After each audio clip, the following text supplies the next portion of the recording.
Hi everybody, how you going tonight? Welcome to Scruffy Matt's Retro Corner. I am Scruffy Matt. Yeah, the guy who runs this corner. We are jumping back into Monkey Island number 4 today. Escape from Monkey Island. And let's just hope it cooperates with my streaming setup. Yes, I think that will work. Right, gonna turn down my volume just a little bit because that's a little loud in my headphones. Now then, load game. Matt's cool save file for being cool. Do you want to load this game? Okay.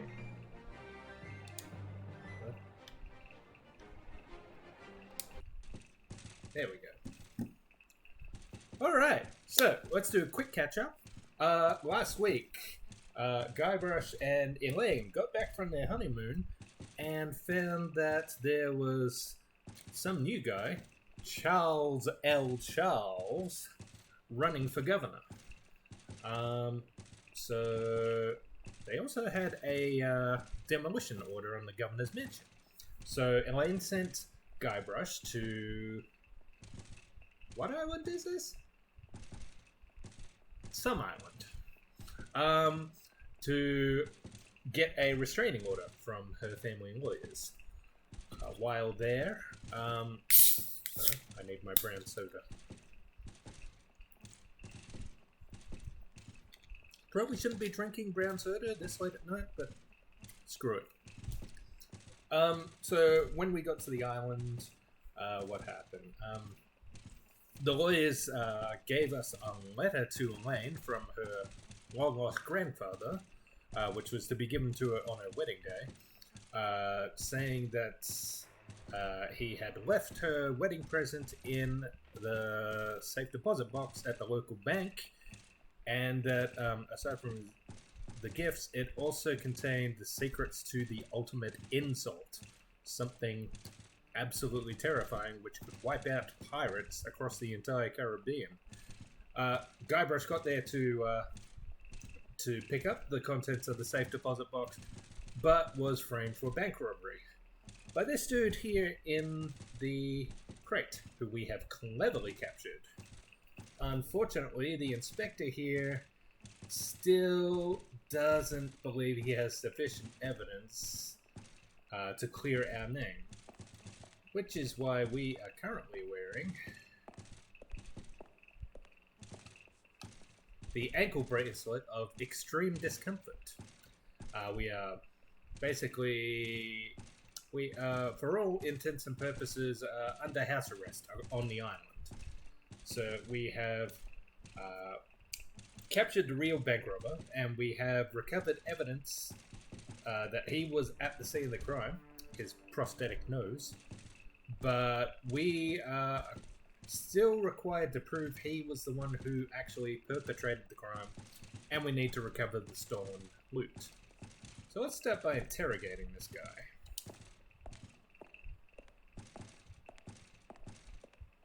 Well, if it isn't Peg-Nosed Pete, the pilfering pirate. What do you want, you ponytail freak? So, the infamous Peg-Nosed Pete finally meets his match. You're nothing without your precious attack gun. Did a duck really nibble off your nose? I'm not talking to you. Quack!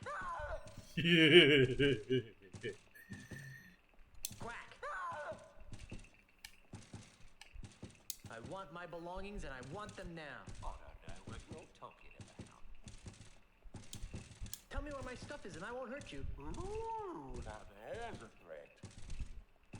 This is your last chance to tell me where the loot is. What? Ooh. Or I'll bring my duck in here. Ha ha! There's no pets allowed in this building. Damn. Or I'll boil you in oil. I've had worse. Or you'll be wishing it was just your nose that was missing. Big talk for such a little man. Alright, it's time to pull out the big guns. Let's be annoying. Or I'll ask What you Guybrush again. does That best. doesn't surprise me. or I'll start singing show tunes. Yeah? Then I'll sing show tunes through my nose cavity. Or nothing. That's what I figured. Come on. Please tell me where the loot is. I'll never talk. How does Ozymandias fit into this scheme? I don't know who or what you're talking about. Yes, you do. I saw him over at your house. And you still can't figure it out. You're a sorry excuse for a pirate. I am not. I'm mightier than you'll ever be. Right. I'll let you get back to running errands for the wifey. Hey, there's nothing wrong with being a helpful husband. Quack! Stay here. I'm off to enjoy my freedom. Freedom. You can't even leave the island. He's got us there. Ugh. In the week since I was last here, I've forgotten how much I hate the controls for this game.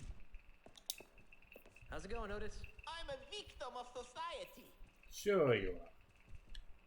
What is it with you and flowers? It's a plot, I tell you. People are to make me seem less fearsome and piratey by accusing me of being the kind of pirate who likes to pick flowers. If it's any comfort, Otis, I never found you all that fearsome to begin with. Go pick a pack of posies.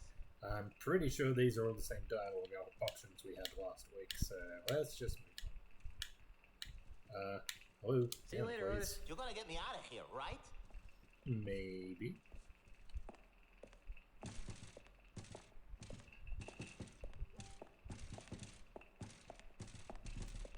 I can hear someone instant messaging. Why now? Why now? 5 minutes into my stream. Inspector? Yes?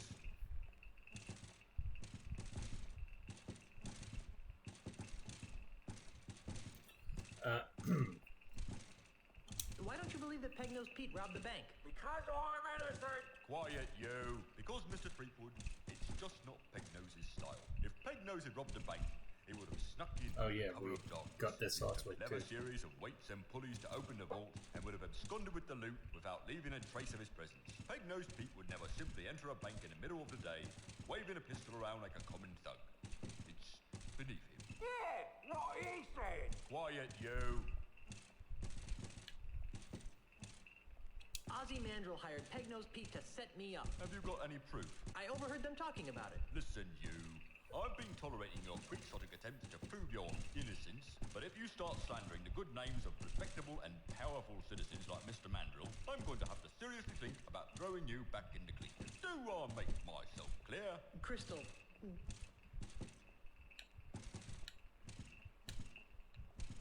I caught the real thief. Can I go now? I'm innocent. Quiet, you. Well, we're all tickled pink that you managed to capture Pegnose, seeing as how he's wanted for questioning in hundreds of Luca Island depths. Luca Island. But Right, that's haven't where we are. recovered the stolen loot yet. How do I go about proving my innocence again? Catch the real perpetrator, recover the loot, Check. and come up with evidence to back your story up. Oh, yeah. Well, I better get out there and prove my innocence. Stay out of trouble.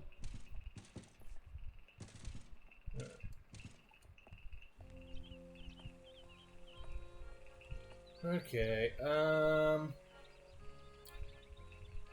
I think our best bet is to go and annoy Ozymandias. Come back, you idiot.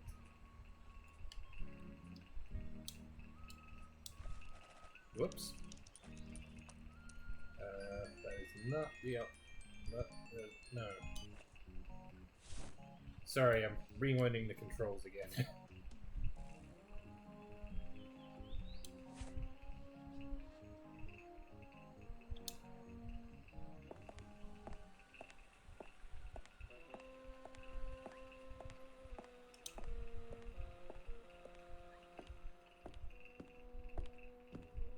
Poor thing. Poor endangered giant wombat. Are wombats endangered? I don't think they are.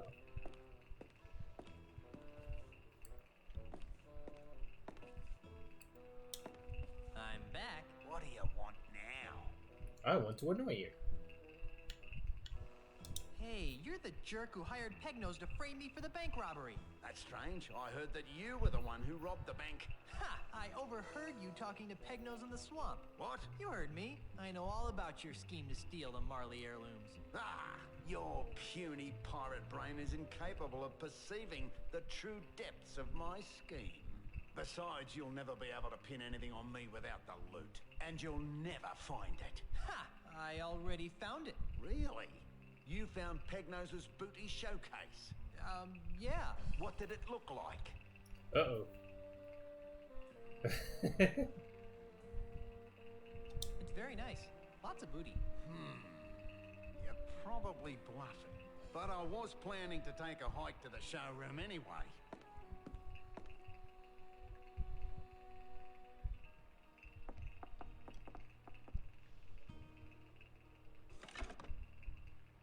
And when I return, I'll have plumbed the mysteries of the ultimate insult.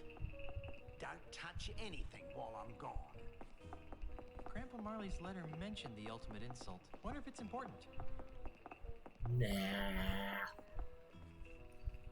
Alright. Don't touch anything, he said. Poor thing. Poor dim-witted giant koala. Dim-witted. That is slander against koalas. Poor thing. Poor defenseless giant platypus. It's Alright. nailed down. Let's see. Have I got anything here that could mess it up? Ooh, maybe this. Nah, I prefer to keep this to myself and a select group of close friends. It's nailed down. What else? Maybe the actual coin? It's not as much fun when Ozzy isn't here to enjoy the prank, too. Okay. Well, maybe I should do that when he gets back there. It's not as much fun when Ozzy isn't here to enjoy the prank, too.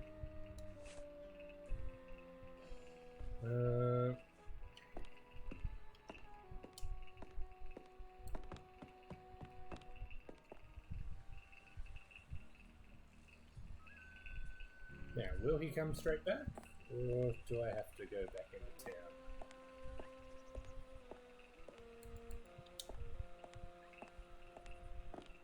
Poor thing. Poor endangered giant wombat. Yeah, you are back.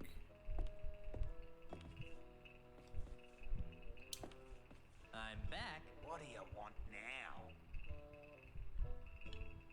You're through, Mandrill. I can prove that you framed me. Let me guess. You found Pegnose's booty showcase. Yeah. And what did it look like?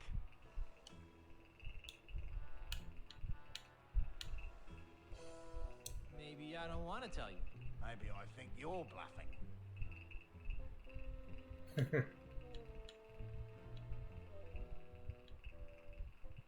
Well, I'll be seeing you later. Not too soon, I hope. Alright. I'm not picking that up. I don't think he'd like that. That's the point.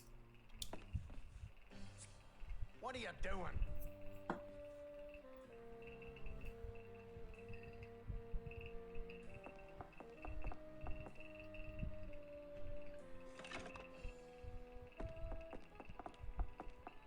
And what is that horrid smell? You've befouled my platypus. Sorry, platypus. There we go. That's what we needed. Crikey, look what you made me do. Now I need to order a new cane. Second cane today. He goes through them quickly.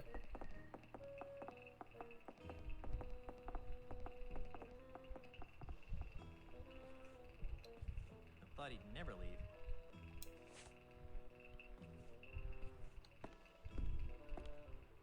It smells awful.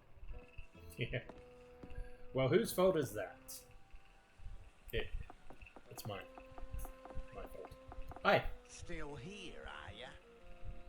No, I was just leaving.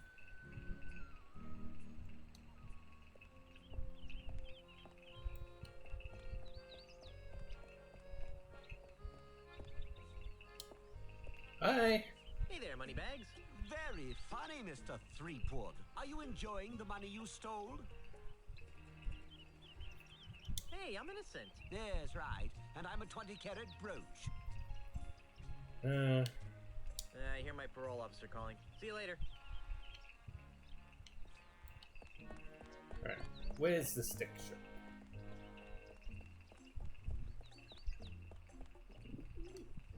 Pick a direction, then run.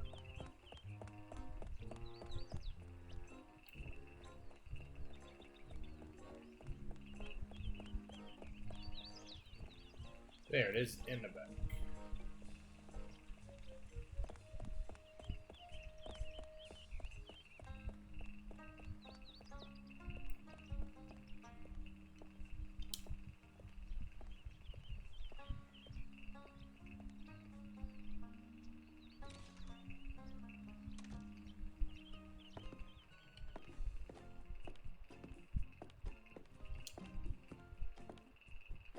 I'm back. So you are.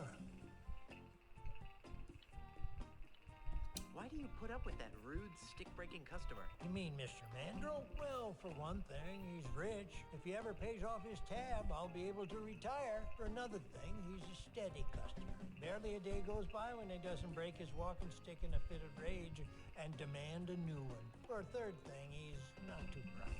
I've been carving new sticks for him for months, and he's never noticed that I just keep gluing the same stick back together over and over again. Nice. Anything else that you'd like to tell me about Mr. Mandrill? Oh, sure, I can't think of a thing. Stick around. Oh, Be seeing ya. oh. Alright, so I need to sabotage his stick. And I think I've got just the thing for it. The glue is still drying on that can. Please don't pick it up.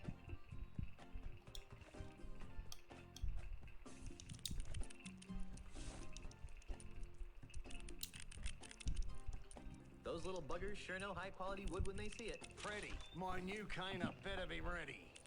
Oh, sure is, Mr. Mandrill. It's right over on that bench. Creepwood? Thinking of buying a walking stick of your own, are you? Might make you look more distinguished. Quite like a monkey in a hat. Yeah, those are funny. Hey,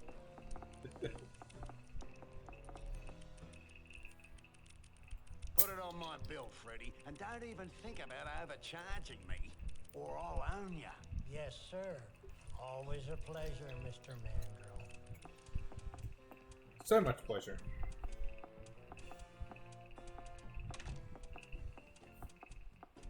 Look at that. He's left a pile of wood shavings as trail. Now we just have to convince him to go back to Pegnose Pete's booty showcase. Booty. No.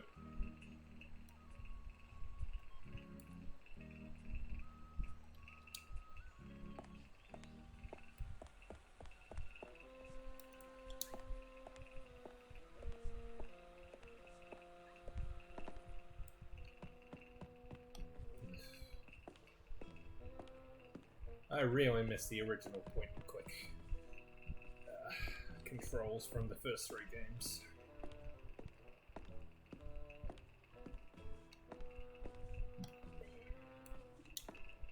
I'm back. What do you want now? You're through, Mandrill. I can prove that you framed me. Let me guess. You found Pegnose's booty showcase. Yeah. And what did it look like? As showrooms go, I rated a 78. It had a good beat and I could dance to it.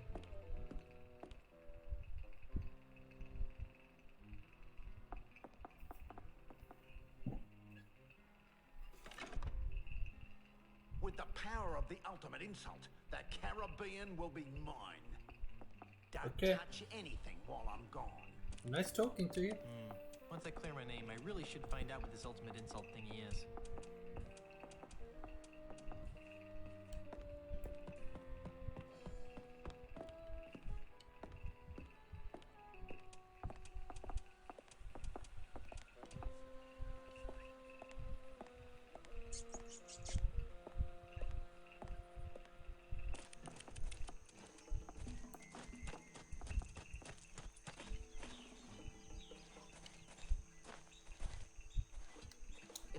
sawdust.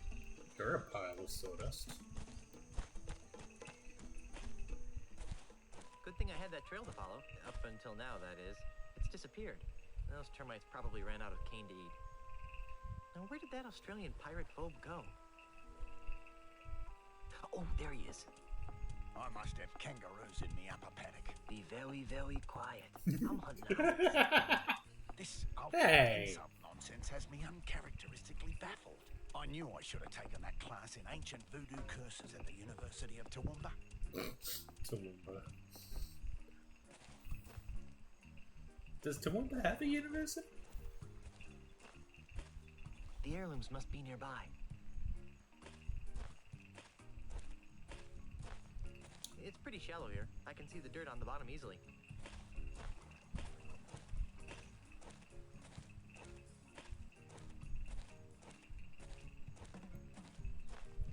They're very tropical.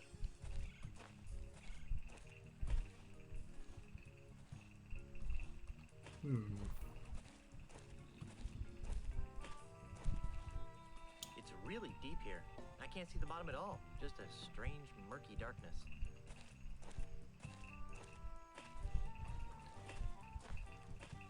It's not so shallow here. I can just make out the bottom.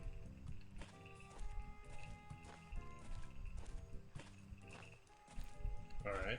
I think we're gonna have to go underwater.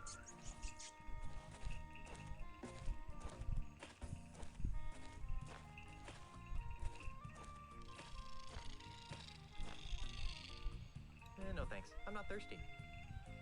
I don't want you to drink it, I want you to go into it. No thanks. I'm not thirsty.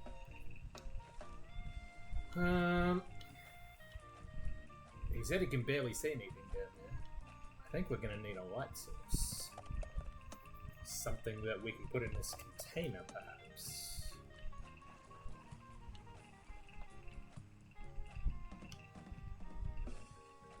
Maybe I need some fireflies or something. Question is, where would I don't find think that would help anything.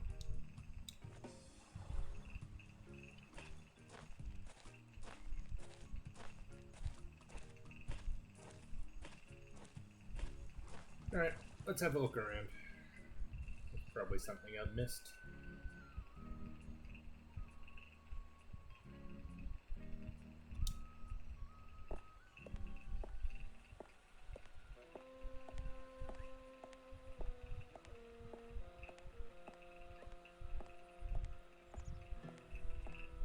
Haven't been back here yet. Can you get into this little granny flat?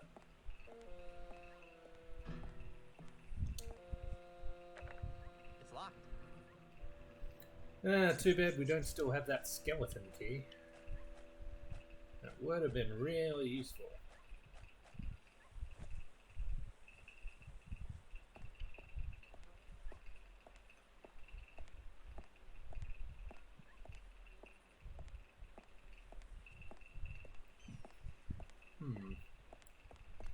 Maybe the bait shop? They might have some glowing insects or something.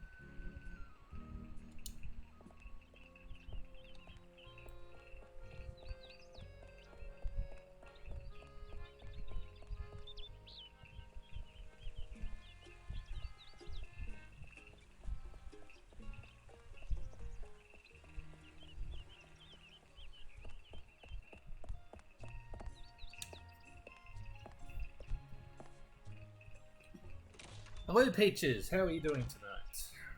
Gentle player, at this point you should be thankful that your computer does not have odor emulation capability. This place smells horrible. I mean, really bad. So bad, in fact, that... Hey, you don't like it? Leave. It's a large, stinky vat of free bait, marinating in bait juice.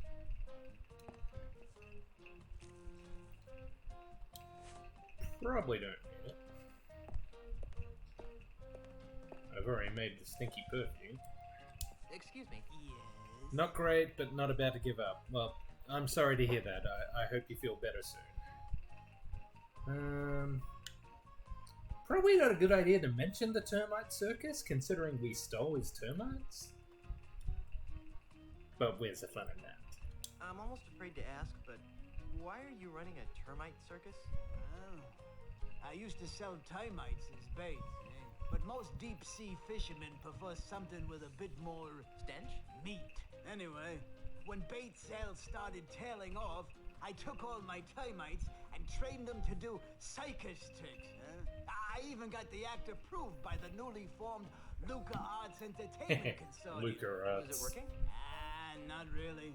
I have to kick most of my profits back to the head of the consortium.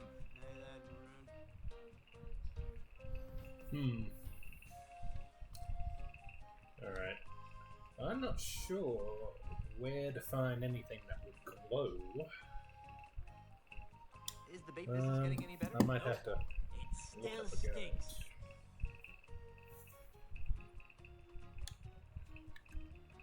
Why is that bait over there free? Well, that bait is nearly expired. I need to get rid of it before it goes bad. How does bait go bad? Oh, the usual ways.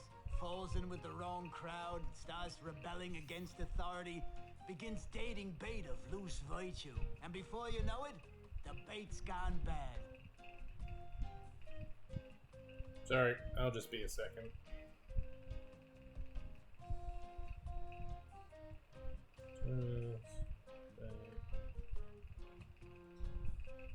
Oh, no, it does say to use the bait. Okay, great. I think I'll just look around for a while. Now you look all you like, but if you break it, you'll board it.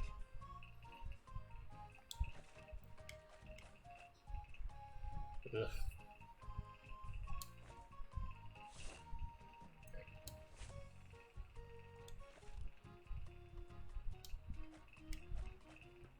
There. Now my bait will stay fresh. So fresh.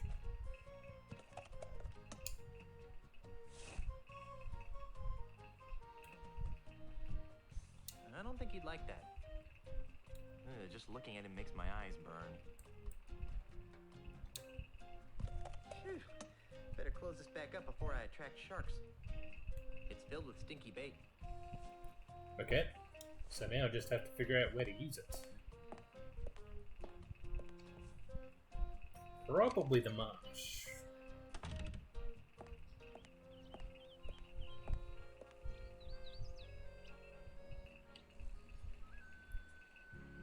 That seems like the logical place to go looking for insects, right?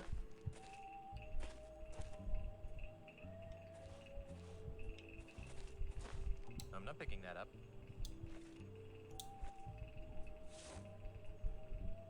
I already have something in there.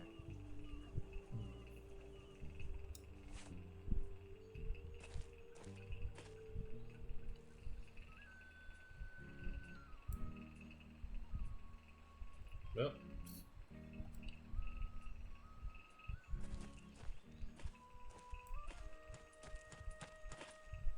It's pretty shallow here. I can see the dirt on the bottom easily.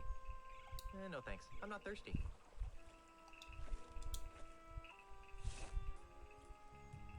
I already have something in there. nope.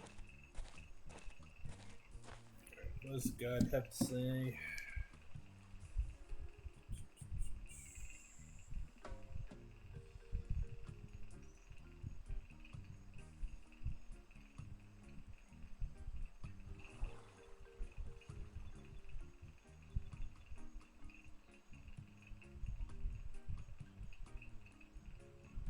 Huh. Okay. I guess I just didn't look hard enough.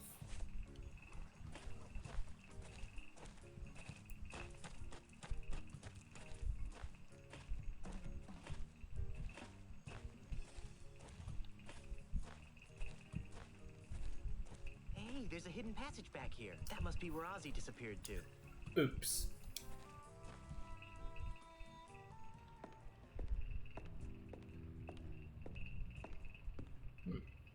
This button practically screams push me. Okay. This button practically screams push me. This button practically screams push me. I'm not picking that up.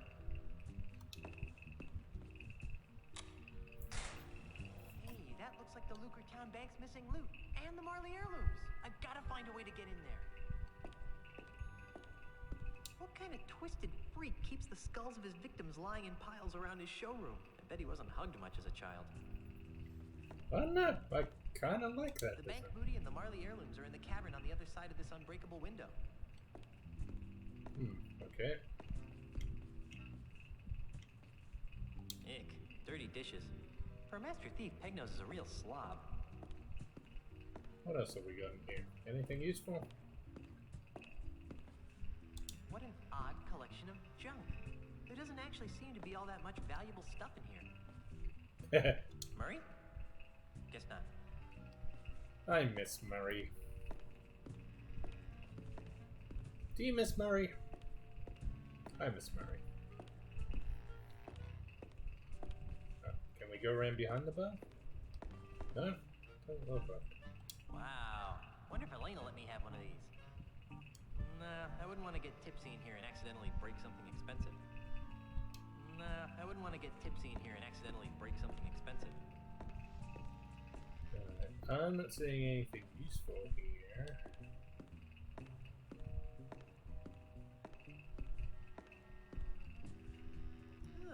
No way. Who knows where these skulls have been? Other than inside somebody's head, I mean. Well, yes, I guess that's true. Yeah, sure. I'll just break that reinforced glass by banging my head on it. That'll certainly mess up the carpet. Yeah, do that. Yeah, I don't think I have anything that... Well, manhole cover, maybe. But I'm pretty sure we need to find an alternate way in.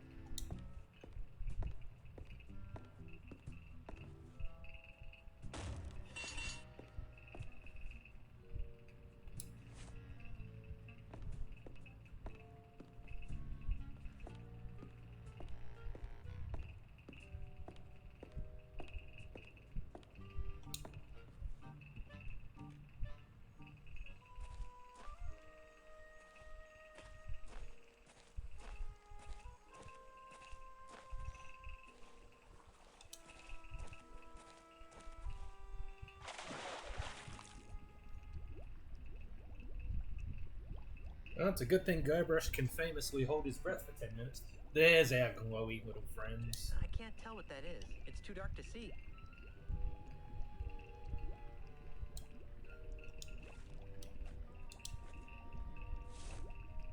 Here, fishy, fishy, fishy. Maybe I should wait until they're closer.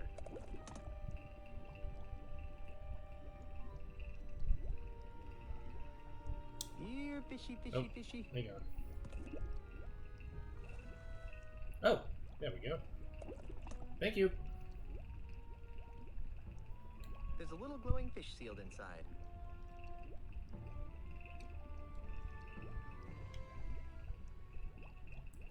It's just a rock. You're just a rock.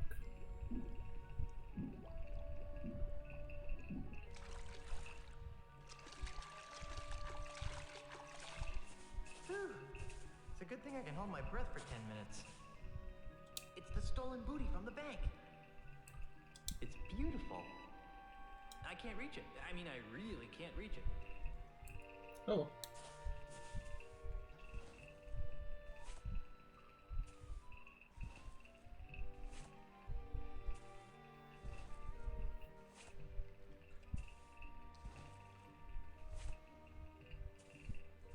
Hey, something just fell out of the chest. A tiny screw.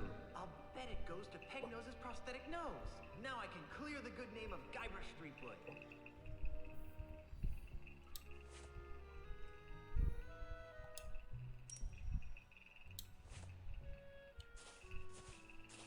It's beautiful.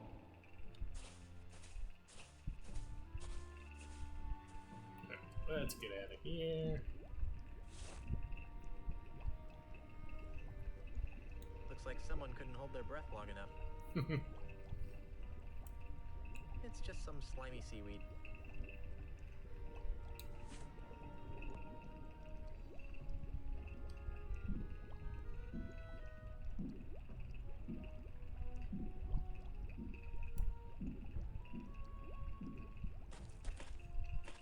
Right.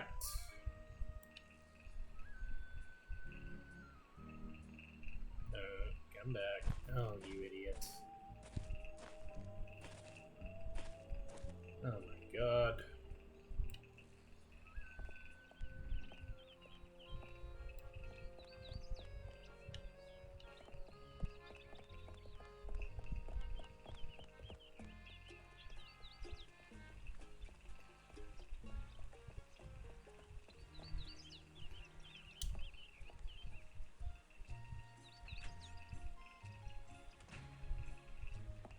Hello. Stay out of trouble. I'm not picking that up.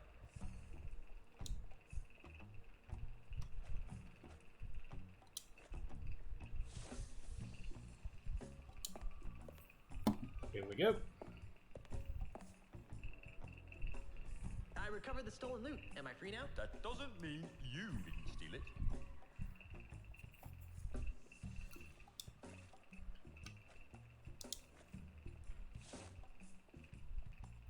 Oh. Hey! Look at him. He's in the stocks now. Alright. I think this triggers a cutscene, so... Oh.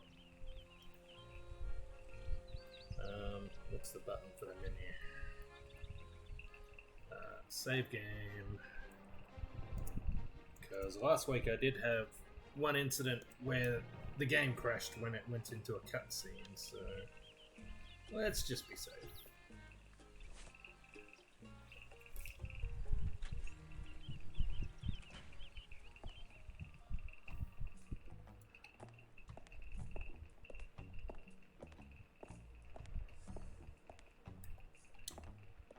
Well, if it isn't Peg-Nose Pete, the pilfering pirate. Oh, leave me alone. Being incarcerated is bad enough without the torture of your dribble. Quack! I bet you didn't realize that you smell like a combination of swamp water, sawdust, fish bait, and flowers. Are you getting more dates now that you've discovered a better scent? Why would someone with no nose need a hanky? Well, I still have drainage, you know. Ooh. You know, we actually do look kind of similar. Hey, that's cruel and unusual punishment. Quack! Stay here. I'm off to enjoy my freedom. Freedom. You can't even leave the island. Right.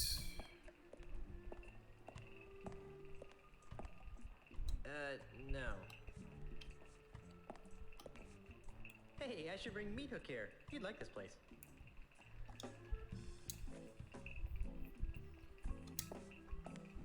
Oh, Inspector, I think you'll find this interesting. What's this? It looks like a tiny screw. I think you'll find it goes with the nose I gave you earlier. Oh, you do you? What makes you so sure, eh? It won't prove a thing. Quiet, you. Well then, perhaps we should give it a try.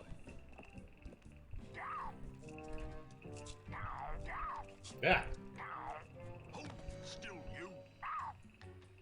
Quiet, you. Well, I'll be. Let's see that screw. It doesn't fit. Quiet, you. If the nose fits, you must acquit. I've never seen that screw before in my life. Quiet, you. Well, all right then. I guess your name's been cleared. Let's see that leg of yours. Oh, right. The anklet thingy. Hold on. Maybe I should do a background check on you. Just because you didn't rob the bank doesn't mean you aren't wanted for other more heinous crimes. Hey, he stole a duck. Quiet, you! On the other hand, without the stigma of felonious robbery hanging over your head, you seem pretty harmless. So, off you go. Hey, was that an insult? Oh! I'd forgotten he escaped. Done paying your debt to society, Otis? Ha freaking ha. Time to make sail, shipmates. Thank God, I hate this repressive place. Yeah, I was getting kind of bored. We can't. I have more repairs to make. Just kidding. Ship's ready. Okay then. Oh, for goodness sakes. Would you look at this? I took out that gym Stay here and watch like the ship while I go into town. 45 minutes ago.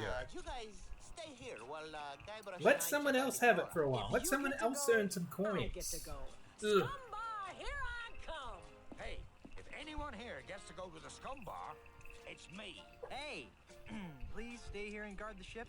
I'll be back soon. Jeez, we were just kidding. We were.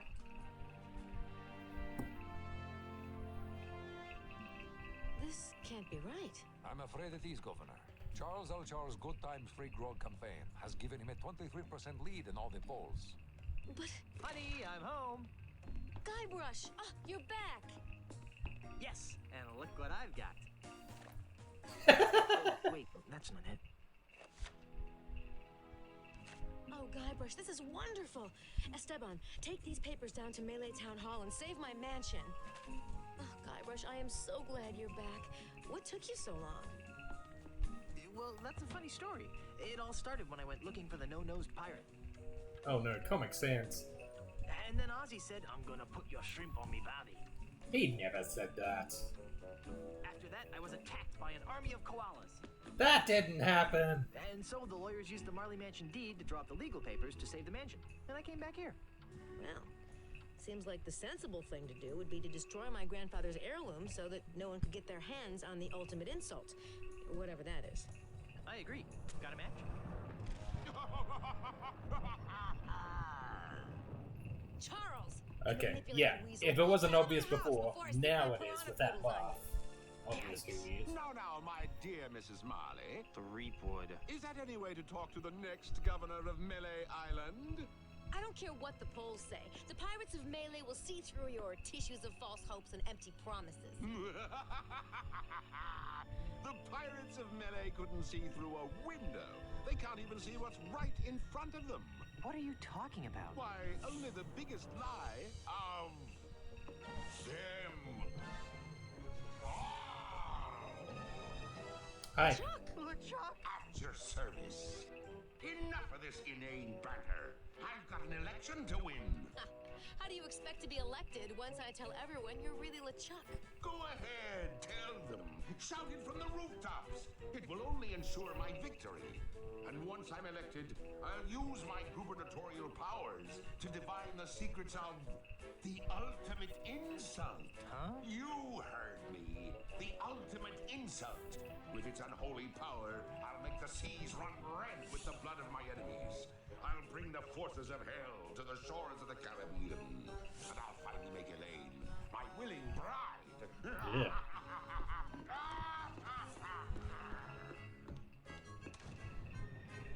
Oh, yeah? Well, you fight like a cow. That's right. Act 2. Enter the manatee. Oh, the manatee. I'm confused. About what? How can LeChuck be alive? Relatively speaking, of course. I don't know. What is the ultimate insult? And why are LeChuck and Ozymandias after it? I don't know. Well, I've got a plan. I know I'm going to regret asking this, but what is it?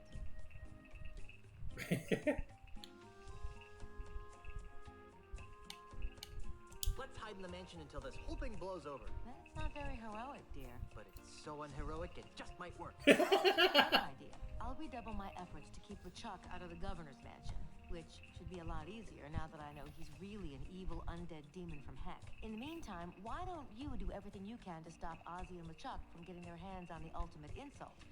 Whatever that is. Okay. How? If I were you, honey, I'd talk to the voodoo lady. She always seems to know about these things. But have fun fighting the bad guy, Schnookums. Oh. this is what it's like being a first lady. Alright. You heard her. Let's go talk to the voodoo lady.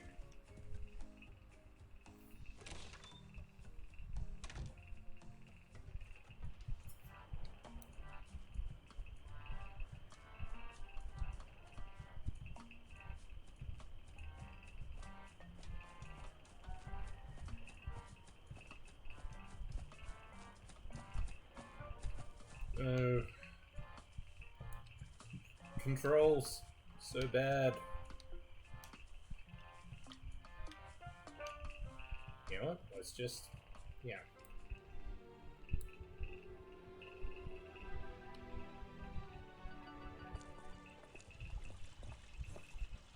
Hi, Elaine.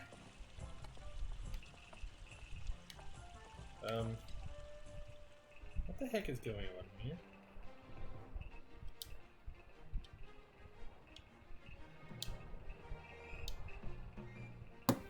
Something's wrong with my controls. I mean, even more so than usual. Options. Joystick gamepad.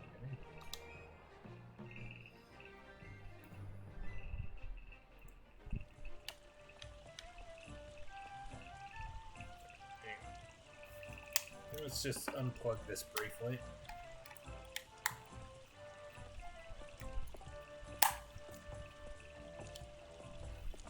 No, stop.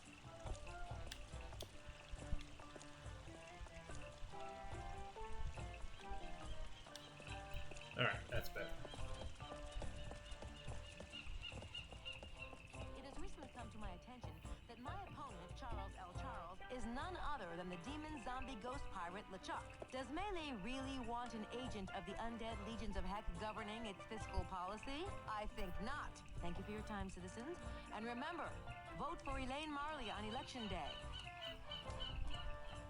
Is the Voodoo Lady a registered virgin? Schnookums? What is it, dear? I'm kind of busy right now. What do you think the ultimate insult is? I don't know. Knowing LeChuck, it's probably some ludicrously powerful voodoo thingamabob. Probably. All the more reason you should visit the Voodoo Lady. How goes the campaign? Can I help? Badly. And no. Well, I'm off to find the ultimate insult. Try not to get killed and or cursed, dear. Yeah. One is bad enough. Both would be bad. I still like this joke. Ah, the middle finger. The most communicative of fingers. Oh. Pull my finger is a joke too, isn't it? Guybrush. I knew you'd return. How can I help you?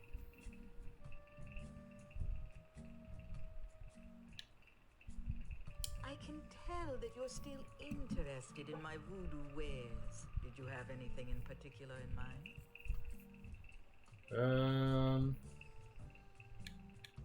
We did all this last week, didn't we?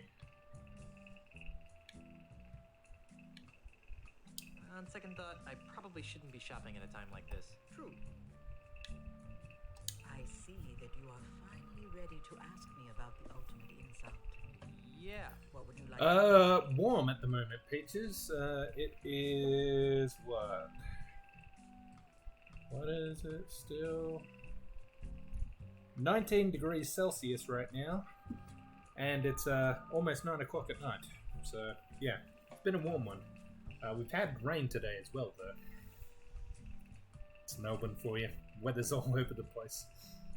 I sense that you want to know what the ultimate insult is. Good guess. The ultimate insult is the most coveted and dangerous voodoo item the world has ever known.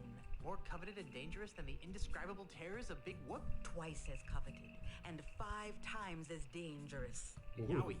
What does it do? It is a powerful talisman that allows its owner to spew incredibly foul insults. Insults?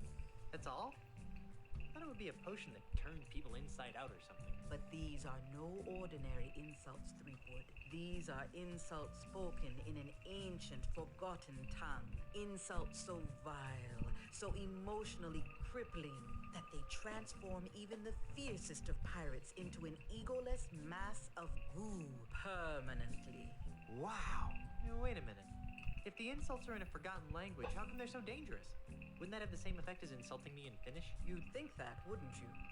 The language used by the ultimate insult is so ancient that it's rumored to be the primal language, the tongue from which all other languages arose. Amplified by the voodoo magics of the ultimate insult, this original language has the power to speak to the very heart of a person's soul and mock it into oblivion.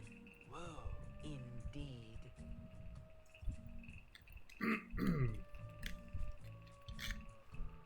I see that you want to know how to make an ultimate insult. That would be useful. Sadly, I have no idea how to make an ultimate insult talisman. That's strange.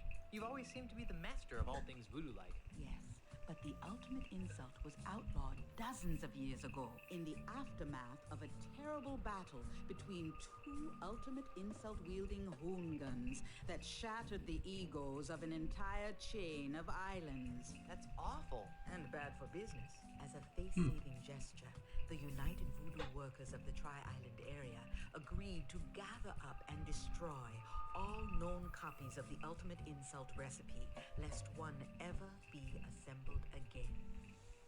Okay, makes sense. You're in the middle of a crazy rainstorm in California into a many-year drought. Oh, that's good. To know where to start. As I said, Yeah, I have seen some news about the crazy rainstorms in Cali recently. Crazy stuff. Ultimate insult can only be found on one island. Monkey Island? No, too obvious. It was some other island entirely. Unfortunately, this island's name has also been lost to the vagaries of time. Okay. So, she doesn't know anything else, but at least we know what it does. Very well. I sense that you want to know the connection between this the might help. Marley heirlooms and the ultimate insult. Stop doing that. But you're right. This chest contains Grandpa Marley's heirlooms. According to Grandpa Marley's letter, his wedding presents to Elaine hold the key to assembling the ultimate insult. But there's so much stuff in these heirlooms that it's hard to separate the presents from the junk. I sense powerful voodoo forces at work here. Weddings, nuptials, bands of gold. Reveal to us a gift that's old. Hey, a pair of earrings. Oh, right. I know. I remember what to do with these. Show us the symbol of something new. Ooh, a necklace. Bridesmaids tinged with jealous sorrow. Bring to light a present borrowed. A pin on a chain? What kind of present is that? One heart beats where once were two. The final gift is something blue. Oh, the final gift is something blue. Is something wrong? Yes. There should be a fourth wedding gift in here. A blue wedding gift. But my mystic senses detect nothing. Maybe it's still on Lucre Island. I don't think so. My voodoo instincts tell me it's somewhere on Melee Island. How curious. Good thing all the reservoirs were nearly it. Yeah, I know what that's like. We had some pretty bad droughts here in Melbourne back in the mid-2000s. We had water restrictions in place and everything. We were being urged to take 2-minute showers. It was not a fun time. Do you have any idea where I can find the blue wedding present? Only that it's somewhere on Melee Island. Okay. What am I supposed to do with the wedding presents? If Grandpa Marley was telling the truth, they hold the key to finding the ultimate insult. But how? If it were me, I'd find the woman who wore those earrings. Okay. Makes sense. I don't need any more of your enigmatic hoodoo right now. As you wish, Guybrush. I'll be here later if you need me.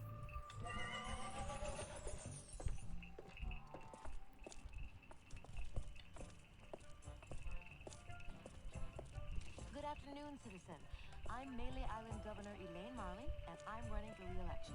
It has recently come to my attention that my opponent, Charles L. Charles... Let's keep the wife updated. Dear, I'm kind of busy right now. Okay. The voodoo lady found Grandpa Marley's wedding gifts. Really? Let me see. Ugh. What was my grandfather thinking? These earrings, they're way too big, and they're made of wood. Wood? Okay, I guess, but this pen looks like it was stolen from a bank. Maybe these gifts really do hold the secret of the ultimate insult. They clearly weren't intended to be proper wedding gifts. Well, I'm off to find the ultimate insult. Try not to get killed and or cursed, dear. She's very encouraging, isn't she? Alright. Oh no! Aussie Mandrill strikes again. Lua bar? What's a lua?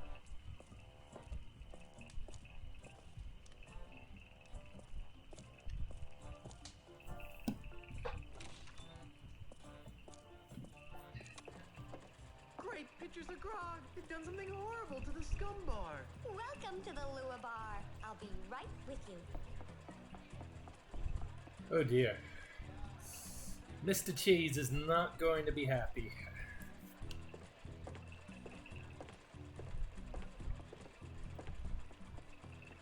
These bar stools have flowers on them. Somehow that just doesn't seem right. It's a painting.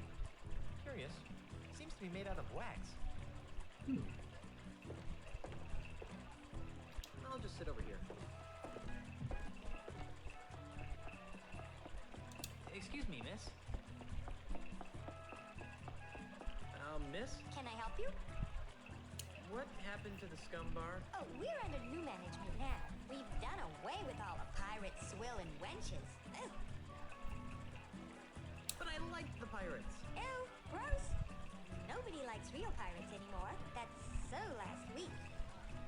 But I like the swill. We've replaced that old swill with family-friendly fun beverages. We have quite a selection. But I like the wenches. I mean, they, made it so piratey. Our decorators went for realism without the fright. They insisted that we replace the wenches with totems and bamboo. Drink sales are down, but we can turn the lights on again. Excuse me, I have customers waiting? But Excuse me, miss. I was still talking. Miss? Can I help you? I'm a mighty thirsty pirate. What can I get you?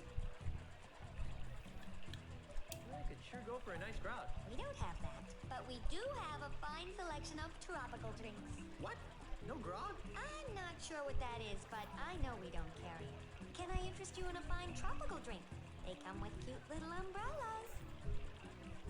What kind of umbrella drinks? Well, we have a few specialties. Deep blue sea with a coral reef chaser, monkfish mango madness, and barnacles and James Brine cooler. But I really wanted a grog. Looks like you've maybe had too much already. If you don't calm down, I'll have to cut you off. Perhaps I'll think it over. Okay, let me know when you decide. Can you recommend something from the menu? Oh, the sushi is all very good. Our chef is one of the best there is. What sushi? Are you for real? Everyone's eating it these days. Okay, it's raw fish artistically prepared with natural ingredients from the sea. That sounds pretty gross. Well, we do have a heated dish for the less trendy people like you. Try the flaming scuttlefish. Can I order some food? Sure. What can I get you? What's the special? Sushi, duh. Oh, and something called the flaming scuttlefish. I'll have that. Excellent choice, sir. We're required to say that. Your order will be up shortly. Aw, how cute.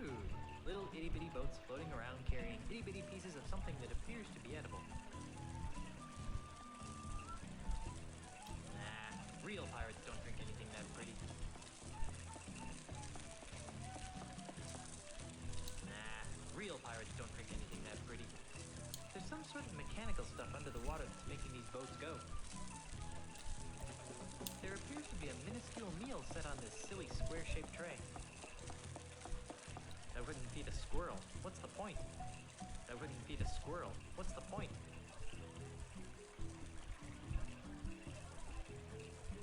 There appears to be a minuscule meal set on this silly square-shaped tray.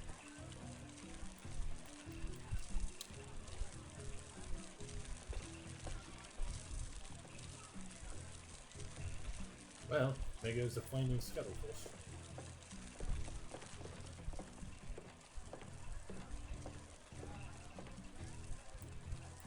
Those are some bizarre-looking drinks. Pardon me. Yes? Do you know what they did to the scum bar? Scum bar. What's that?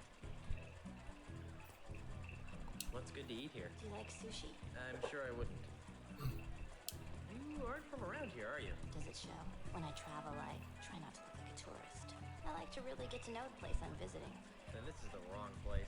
You should be down by the docks, working the ships, drinking grog. Doesn't sound like much fun. This is plenty authentic enough for me. Thank you. Thanks for your time. Sure. They're cheap, crummy, mass-produced wooden chopsticks. I'll just help myself.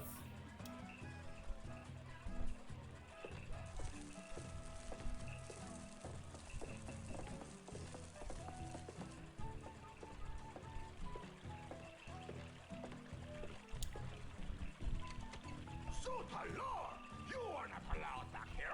Close the door before I whack you in the nugget.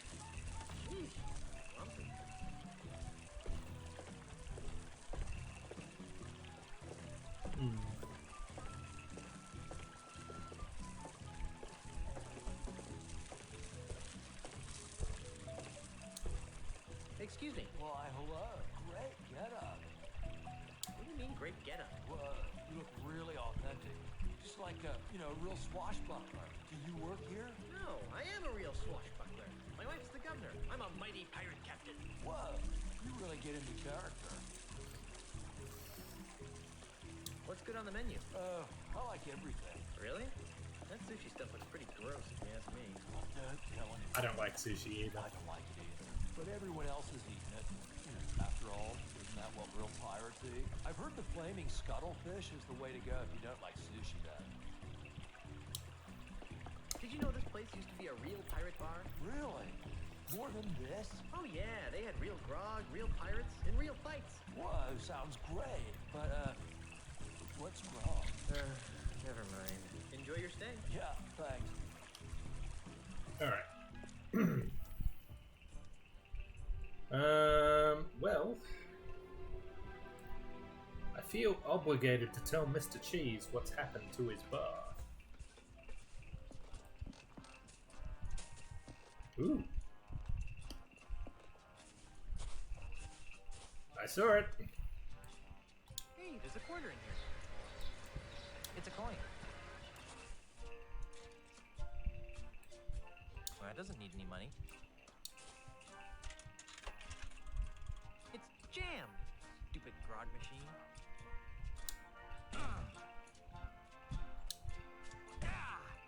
Take that! Ah! Stupid machine. Give me back my quarter. Ah!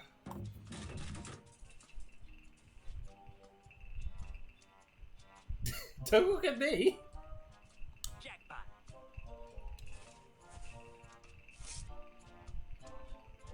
Jackpot. Guybrush, what did I tell you about drinking grog? Guybrush Ulysses Threepwood. No grog until my errands are finished. Oh. I've already got one.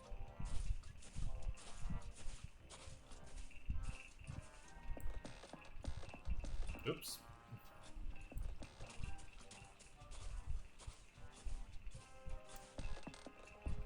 Come back this way, you twits. Now that's a fine looking dinghy. Bye, dingy.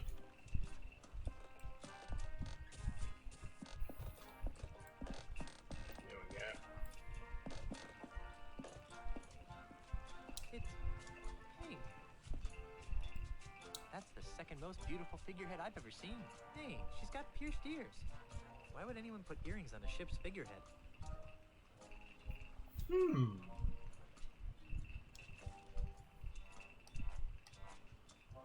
They are pink. They're a pair of old wooden earrings, and they're pink. You don't think...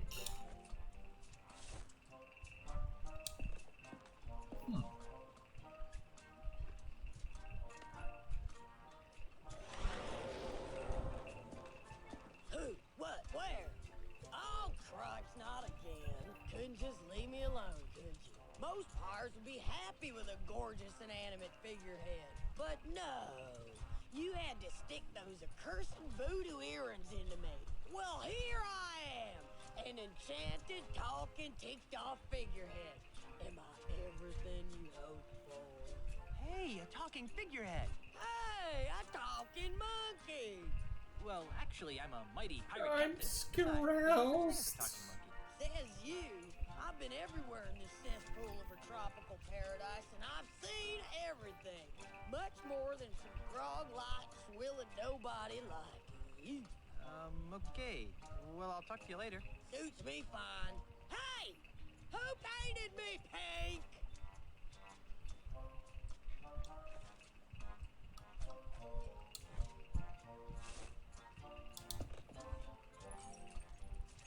statuesque lady of your beauty should have a necklace. Oh, how sweet. You remind me of the daughter your parents never had. Charming. Guess we should give her the pen too. What is this compulsion you have to dress me up, you pantaloon freak? Figurehead lady? What? What horrible abomination of nature gave you the ability to talk? Damnedest thing. I cross-taxed with some old sea hag of a ship. How was I supposed to know she was carrying a cargo hold of voodoo root? So, a bunch of mojo crap fell off her decks and I sailed right through it. Next thing you know, I'm talking. Like you care anyway, squid for brains. You look kind of familiar. Perhaps you've seen me in your nightmares. Yeah, that's it. No, I don't think so. Yes, you have. Watch this. I'm the king of the world! Woo! Ah! Stop! That's the scariest thing I've ever seen. What's with the surly attitude? You'd be surly too if you were screwed to the stem of a ship. Good point. Yeah, I guess that's fair. Want to be my official ship? Wanna be my anchor? Did you mean that in the literal sense or the figurative? How's this for clarity?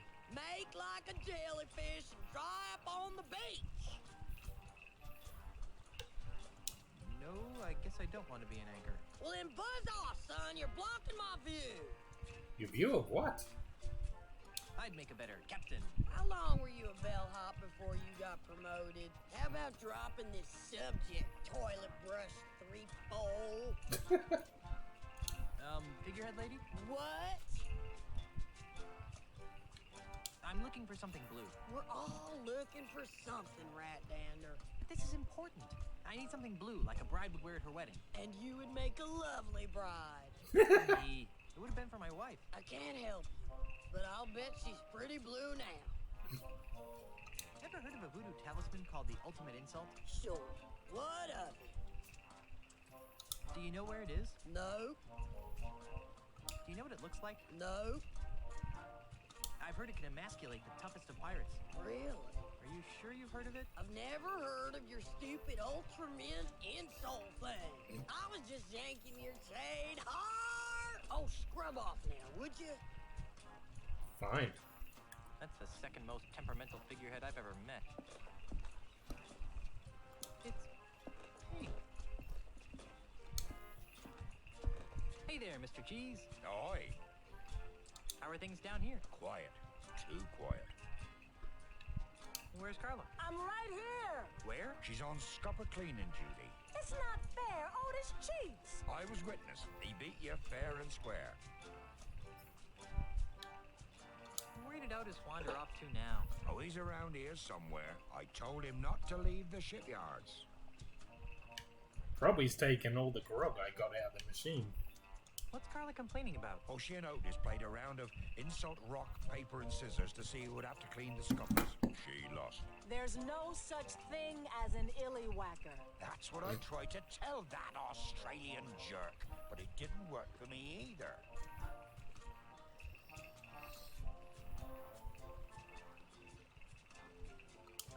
There's something I need to tell you about the scum bar. What might that be? Well... It's doing fine. Nothing to worry about. That's what I like to hear.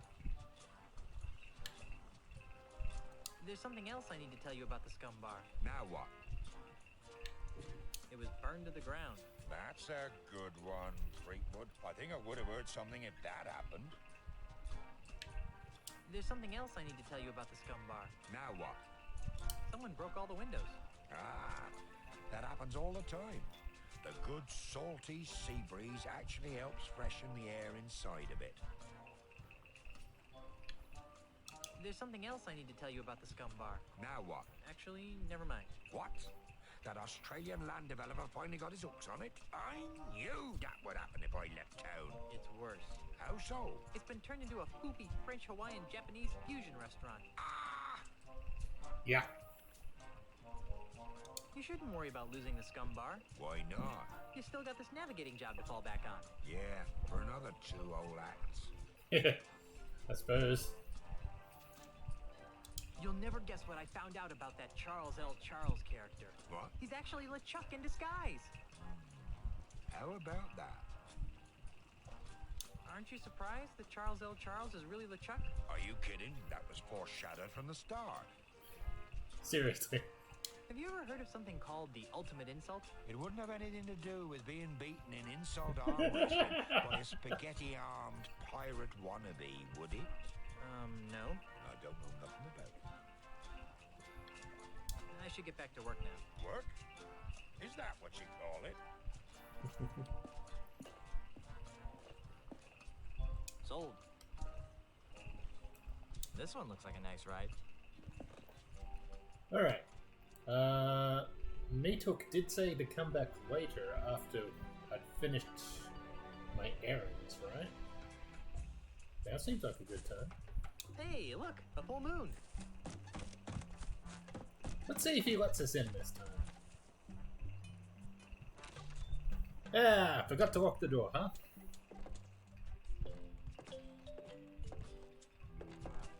Meathook, once a nasty pirate, now a salty old wax painter. Meathook! Guybrush, I'd heard you were killed by a giant clam. There's not a clam alive or dead that can defeat Guybrush Threepwood, although you'd be surprised how many have tried. No doubt. What brings you to my little corner of melee, old pal? I thought we could catch up on old times. Like what? How did you and Carla and Otis? Escape from Monkey Island. Same way you did, of course. On Herman's hidden pirate ship? Herman had a ship? That jerk never told us. I guess we didn't escape the same way you did. If you didn't use Herman's ship, how did you? Escape from Monkey Island. I don't want to talk about it. Oh, come on. No. Whatever happened to your parrot? You mean the beast? Oh, he died. Hunger? Loneliness. A parrot without someone to talk to is a sad parrot. Oh. Do you still do that thing you do? I don't know what you're talking about. You know, that funny thing you do. Come on, do the funny thing you do. I still don't know what you're talking about. You know, that thing you do with the talking and the face. If you don't want to do the funny thing, just say so. What are you talking about? You know, the thing with the tattoo. Ow! You mean this? Hello, Guybrush. That's it. Could you do the thing with the tattoo again? Sure. I'm Guybrush Threepwood. I'm a mighty pirate. On second thought, I really don't have time. Pretty impressive. Fine by me. What do you want to talk about? What's with all the candles? I use them to create me art. Your art? I didn't know you had an art. Oh, yes. As a child, I was one of the foremost watercolor painters in the Tri-Island area. See? Here are me old paintbrushes. Nice. I love painting, but after I lost me hands in the accident, I just sort of drifted into piracy. I didn't Had to really do like quotation being a fingers pirate, with hooks, I but guess. What else could I do? I was a painter with no hands. So how did you end up painting with wax? Well, after my traumatic experience on Monkey Island, Sorry. I decided that I didn't want to be a pirate no more, and resolved to return to the world of art. Well, to make a long story short, too late. One night, I discovered that I could create paintings from the wax drippings of colored candles impaled on me hooks. Since then, I have been known to art lovers everywhere as Meathook, master of wax. That's the silliest story I've heard in hours. Do you sell a lot of these wax dripping paintings? They're selling like wildfire, which is ironic. Why? Because if you put them next to a wildfire, they melt. The humor of the artistic elite has always escaped me. I'm looking for something called the ultimate insult. I could use your help. How can I help? Do you have any idea what the ultimate insult is? Not a clue. Maybe you should ask the old voodoo lady. She's good with stuff like that. Do you know what the ultimate insult looks like? Nope. I'm looking for Grandpa Marley's 4th wedding present. Why? Because it'll help me find the island and the pieces of the ultimate insult. That's funny. Why? Many years ago, when I was a child prodigy using conventional watercolors, Grandpa Marley hired me to paint him a map of the Tri-Island area. He said it was going to be a wedding present for his granddaughter. Bingo! Unfortunately, he left for Australia before I finished it. Where's that painting today? I don't know. When I began working with wax, I painted over all my old watercolors. I just couldn't stand looking at them anymore. I think I covered Marley's map with some sort of landscape. That's all I can remember, though. Do you still have it? Oh, no. My waxy creations are sold faster than I can produce them. Marley's map could be anywhere by now. Darn. Hmm. Do you think that the map you painted for Grandpa Marley is really the 4th wedding present? It seems likely. And you really don't know where it is? All I know is that it's out there, somewhere, with a beautiful waxy landscape painted over it. I think I'll plumb this ultimate insult mystery on my own. Okay. Anything else? Nothing important. Go back to what you were doing. Thanks.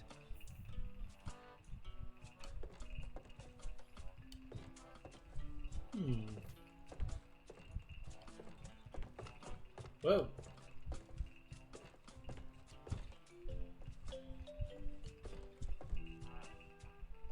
A box full of grenade canisters. Don't be silly. Those are cans of special colored wax. Oh, I knew that.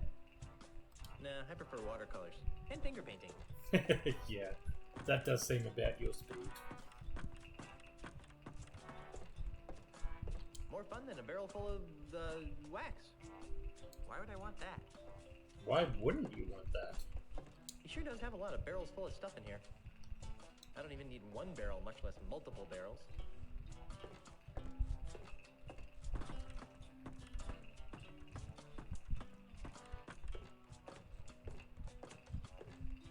I'm not picking that up.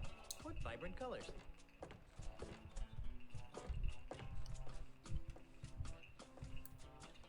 This paintbrush seems pretty solid.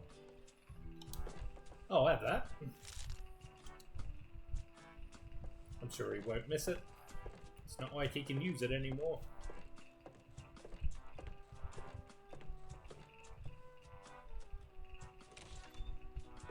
Alright.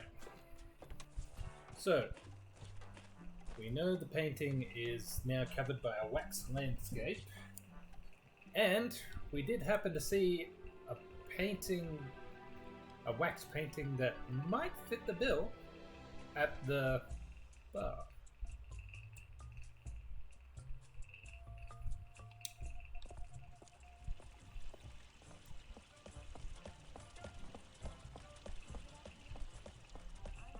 Still? You already tried that house, Elaine.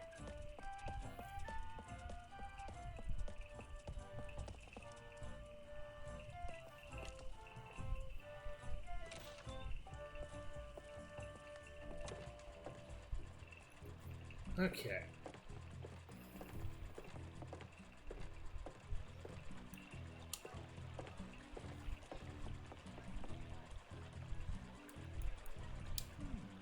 The style of this painting, it seems very meat hooky. Alright. And he did say Excuse me, miss. that they melt if you get fire anywhere near them. Miss? Can I help you? Let's get that flaming Sure. scuttlefish What back can out I here. get you? Do you have anything that's cooked? Try the flaming scuttlefish. It's the only thing that isn't served raw. I'll have that. Excellent choice, sir. We're required to say that. Your order will be up shortly. There's some sort of mechanical stuff under the water that's making these boats go.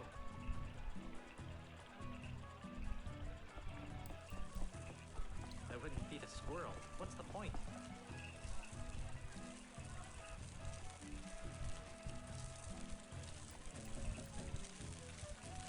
Alright.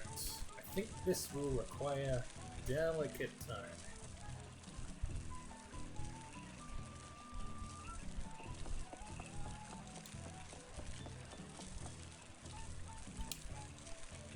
Go check. Oh, missed it. That's alright. It'll come back.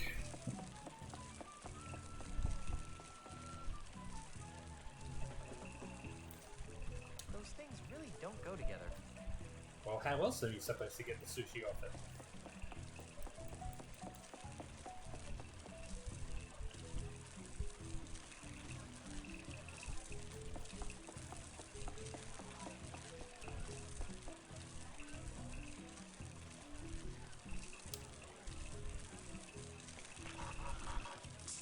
Darn. Chopsticks were too weak. They just snapped right in half. Yeah, I was afraid of that. Fortunately, I have a backup. This paintbrush seems pretty solid.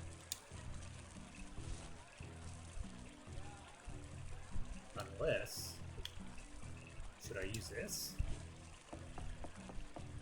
No, my grog. Okay, guess not.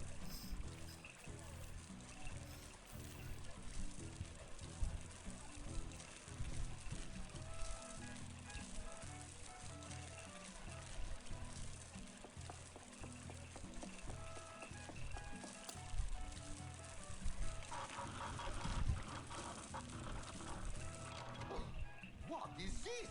The boats, they are stopped. Oh no. Uh-oh. I better move before he sees what I did.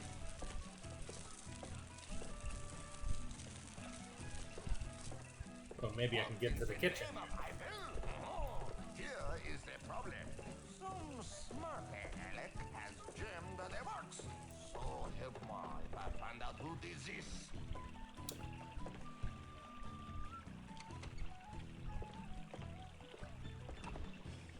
Yeah, what have we here? I wonder if all French chefs are issued pictures of the Eiffel Tower when they travel abroad. I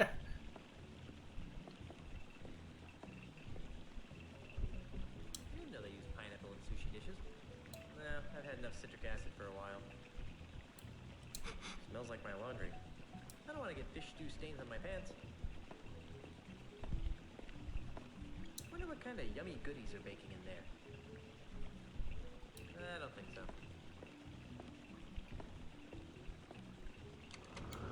Oh no. Scruffy, what are you doing in my kitchen?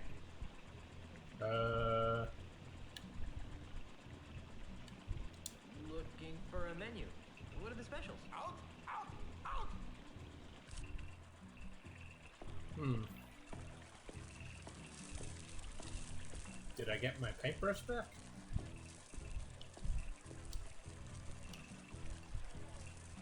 I did not. Well, that's a problem. I don't think that would help anything.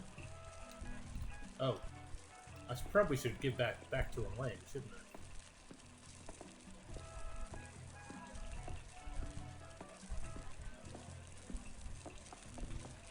I? Oh, there it is.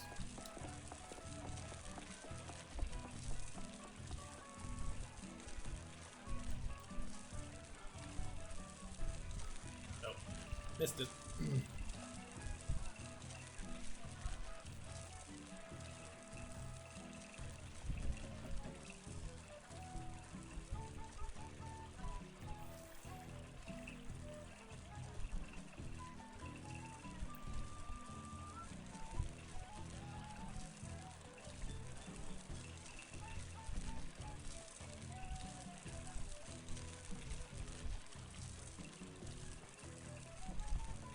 Let's try now.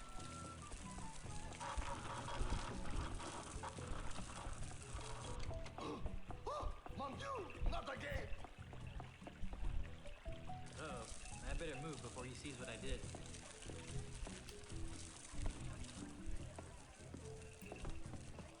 Sacre bleu! I do not understand. Why does the boat keep stopping? What are these brushes doing here?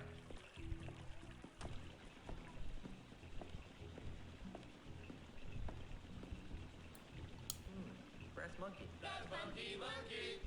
I don't think so. So what are you gonna do tomorrow night? The same thing we do. Try to take over the Caribbean. No way. Who knows what kind of crevices it's been in? think I need to use my grog. Somewhere. No, my grog.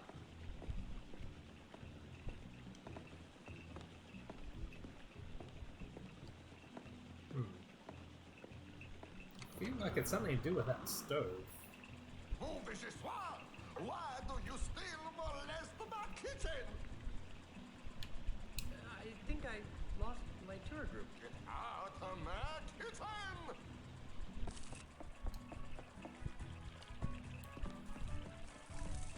Ugh.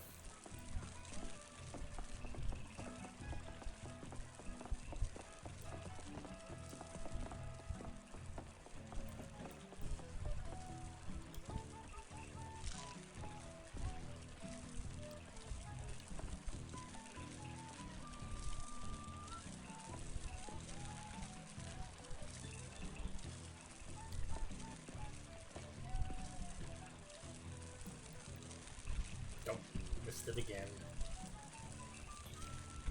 Maybe I should look up that guide again.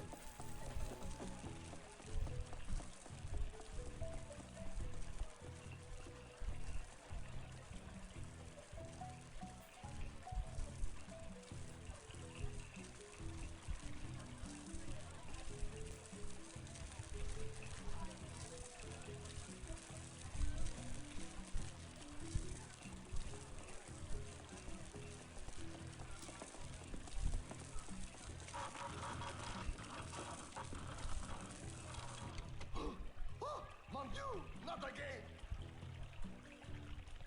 Uh-oh. I better move before he sees what I did. No. Sacre bleu! I do not understand. Why do the boats keep stopping? What are these brushes doing here?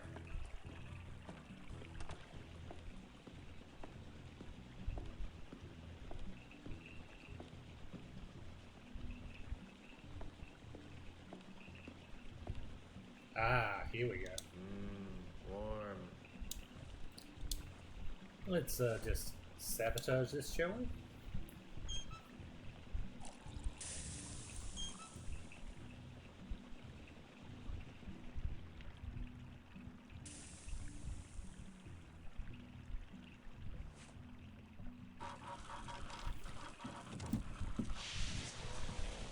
Oh, mon Dieu!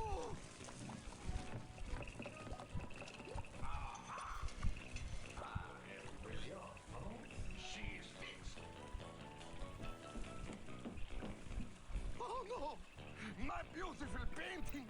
She's ruined! And blue. Hey, you might as well take it.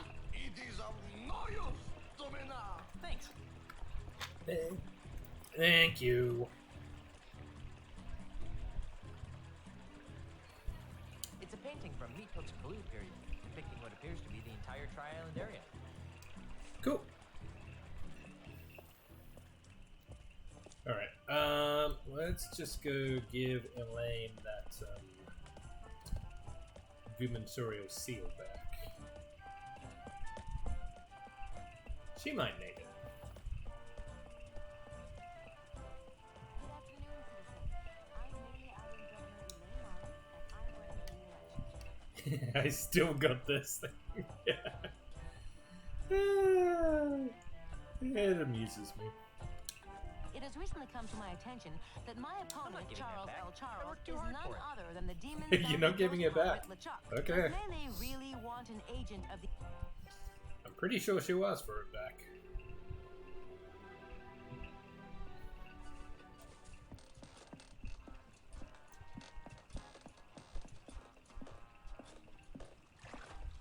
Hi, Mr. Cheese.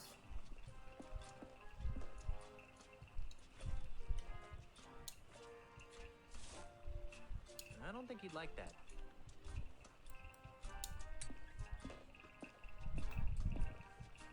Oh, do you need me to carry that big, heavy picture for you? Yeah, do you mind? You know what else would look good on me? Your blood on my hands. Say, you don't happen to know anything about the ultimate insult, do you? I got your ultimate insult right here. Sounds like a big yes to me. Do you know where it is? How the poop deck should I know? Get a load of this guy. Thinks just because I'm attached to a ship, I know where every little two-bit piece of dirt of an island is. What a scupper liquor. Ooh, look at me. I'm Guybrush Threepnard. I'm a mighty stupid pirate. Whose voice is that?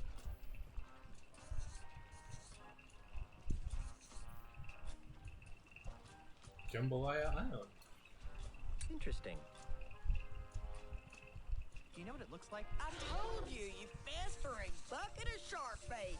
I don't know anything about your supposed ultimate insult. Look at you walking around like you've got a bowsprit up your... Hey, what's this now? Yikes, this looks complicated. This is your captain speaking. Prepare the ship for departure. Oh, great. Now where are we going? Jambalaya Island, home of the ultimate insult. Jambalaya Island? What kind of name is that? Can you get us there, Mr. Cheese? Pamela Adlon is the voice. Make it so. Okay. Elaine? Aren't you forgetting something? Oh, right. I forgot to kiss you goodbye. Cute. No, you forgot to give the gubernatorial symbol back to me. I did not. Yeah. I was going to. Like a good math year. Well, I'm off to find the ultimate insult. Try not to get killed and or cursed, dear. What? What?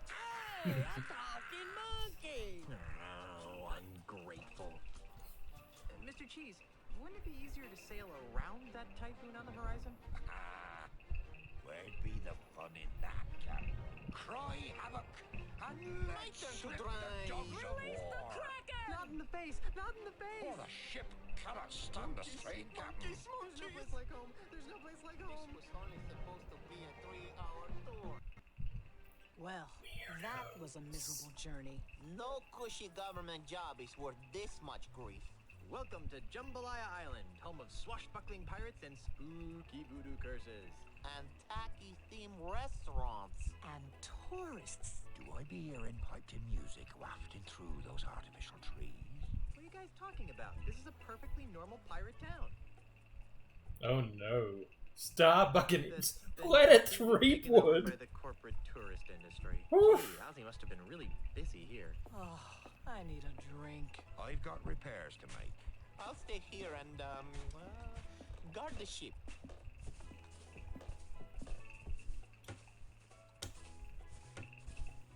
Figurehead lady? What? I thought you said you never heard of the ultimate insult. Are you calling me a liar now? I don't know, and I don't care about your intimate insults. But you drew a picture of the ultimate insult for me.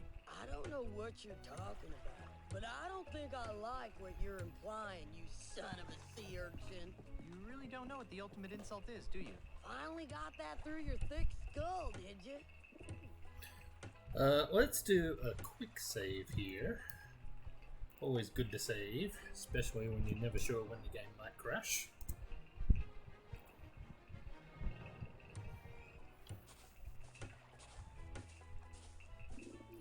Guess we should have a look at this painting. Oh. It looks almost seaworthy. It's got a map on one side and a picture of the ultimate insult on the other. The ultimate insult looks like it's comprised of 3 parts. Hey, I was looking at that. Bronze hat, silver monkey head, gold base. Oh. A silver monkey head, a bronze hat, and a golden man. I wonder how it works. You're a golden man. It's pink. Ahoy there, Mr. Cheese. Ahoy yourself, Captain. What can I do for you? Assemble the crew, Mr. Cheese. We're shoving off. I'm afraid not, sir. Why not? This old ship is in need of some major fixing before it goes shoving up. Again? I got your fixin' right here, cheese boy.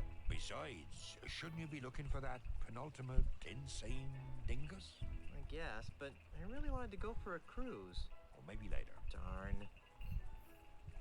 Are you going to be taking any shore leave? Probably not. This ship's in pretty sorry shape.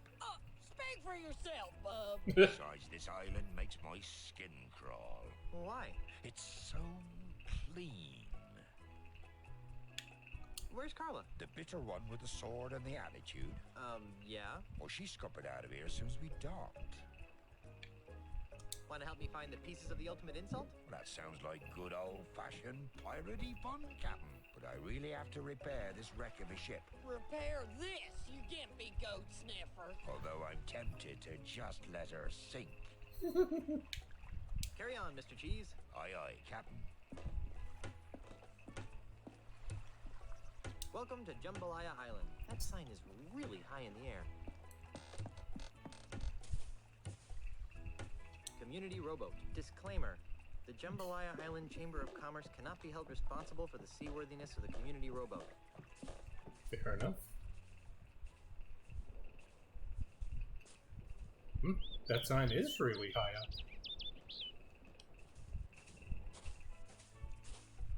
Hi, Otis. What? Where's Carla? She's on shore leave. I'm sure you can find her at the bottom of a bottle of grog. I wish I could join her. Why aren't you with Carla? Because someone has to stay and watch the ship while, Mr. There's plenty of room between those reefs. Hotshot navigator fixes the damage he did to the hull. It's just as well. This whole island, it give me the creeps. Do you want me to get you anything from town? I don't know.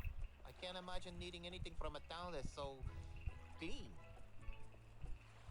How about a half decaf, half cap triple cappuccino mocha latte from Starbuccaneers? No thanks. I try not to drink anything with a longer name than mine. Like grog, Otis? Yes, very much.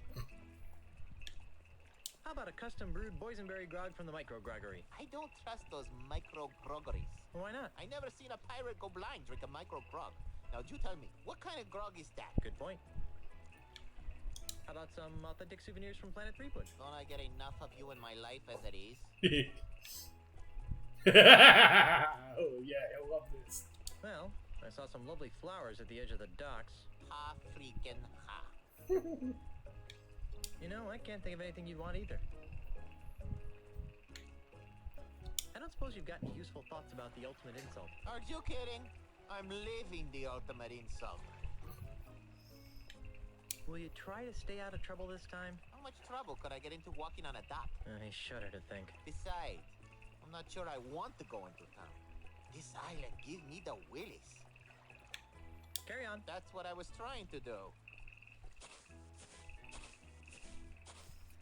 You abandon a guy on a deserted, cannibal-infested island one time, and he holds it against you for the rest of his life.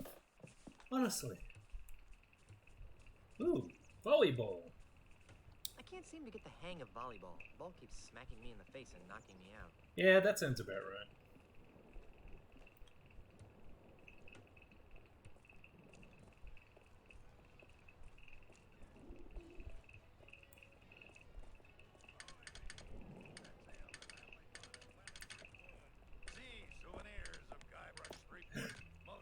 It's our boy! Approved by genuine pirates. Hear beautiful pirate folk music.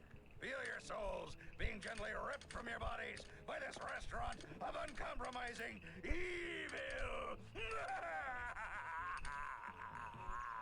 Knock it off, Murray! Planet Threepwood is a wholly owned subsidiary of Ozzy Mandrill Enterprises.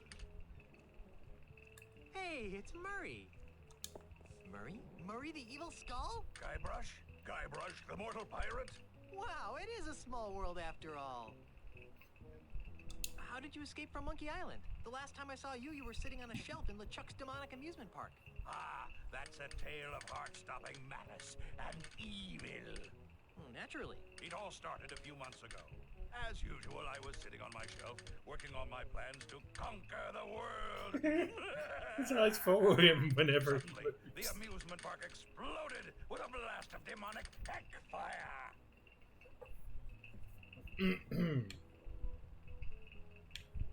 Did the anti-Matterhorn finally rip a hole in the space-time continuum, as predicted by most reputable scientists? No, it was LeChuck. Apparently, his flaming beard melted its way through his icy tomb, freeing him. I knew I should have given him a shave before I left. But what caused the explosive blast of demonic heck fire? Oh, he was just letting off a little steam. Steam, get it? I thought it was funny. So, after LeChuck escaped, how did you end up here? After his escape, LeChuck began destroying his theme park in a fit of demonic rage. Although personally, I think he was just colossally embarrassed by the whole thing. And really, what kind of a demonically evil scheme involves roller coasters and cotton candy anyway? Enough editorializing. How'd you wind up here? Oh, that. Well, one of the explosions flung me out to sea, where, ironically, I landed on the shattered remnants of a Midway dart game. After weeks at sea, I drifted ashore on this delightfully evil isle, where Ozzy Mandrill, man after my own blackened soul, gave me a job at this fine establishment. Mwah! You know, the tale of your exodus wasn't particularly filled with heart-stopping malice and evil. Are you kidding? It had LeChuck, Ozzy, and yours truly. How much more evil can you get? Good point. What are you doing here? Isn't it obvious? I'm the greeter/bouncer of Planet Threepwood. The creme de la creme in pirate-themed family style, all-together evil dining. Murray! All right, I added the evil part. I can't imagine how you could be a very good bouncer. Why not? Well, for starters, you've got no arms. Evil needs no arms. Watch. You, over there with the face. Well, who, me? Yes, you. I want you out of the restaurant now. Oh, but I'm not... Talk to the hand, mortal. What hand? Don't play smart with me, fleshbag. Out, out, out. Impressive. I don't imagine you get much repeat business, though. So, how do you like this job? Personally, I preferred it when I was just the greeter. It really allowed me plenty of time to work on my evil dreams. But when Floppo the bouncer monkey ran away, they needed someone to double on bouncer duty, and I really needed the money. Murray, what do you need money for? To finance my diabolical schemes, of course. Do you have any idea how much it costs to hire a fleet of Scandinavian barbarians these days? Well, no, I do not. How would you like to become an integral part of a powerful voodoo talisman? Is it an evil talisman? Potentially. What's it called? The ultimate insult. The ultimate... Don't be naive, mortal. The ultimate insult is too powerful to be wielded by the likes of you. But I need a headpiece, and you'd be perfect. See? You fool! This diagram clearly indicates you need a monkey head. I am a human head. I just thought... Well, think a little harder. I want no part of this ultimate insult tomfoolery. Wow. Even evil has standards. Are you sure you don't want to be a part of the ultimate insult? Absolutely not. I may be evil, but I'm not crazy. I've got to go. Stop by anytime for more pirate-themed fun and evil. Well, I think we gotta go have a look inside now, don't we? Ladies and gentlemen, is Planet Hollywood still a thing? Are they still around, or did they go out of business? Great chefs of the Tri-Island area. Stainless steel chef, copper chef, tin chef. Never heard of any of these guys. No Iron Chef. On today's menu is Swordmaster's Delight, Guybrush's Mighty Pirate Burger, Lobster LeChuck, and Elaine's Caesar Salad. Big mighty pirates like myself can't live on salads. Today's special drinks are Largo's Lemonade and Fat Fizz. Well, Ozzy clearly has done his homework. At least this place has a bar. The best and only fish. Planet Threepwood. This place must be good. Planet Threepwood has won the Golden Fish Award in Jambalaya Town. Nice.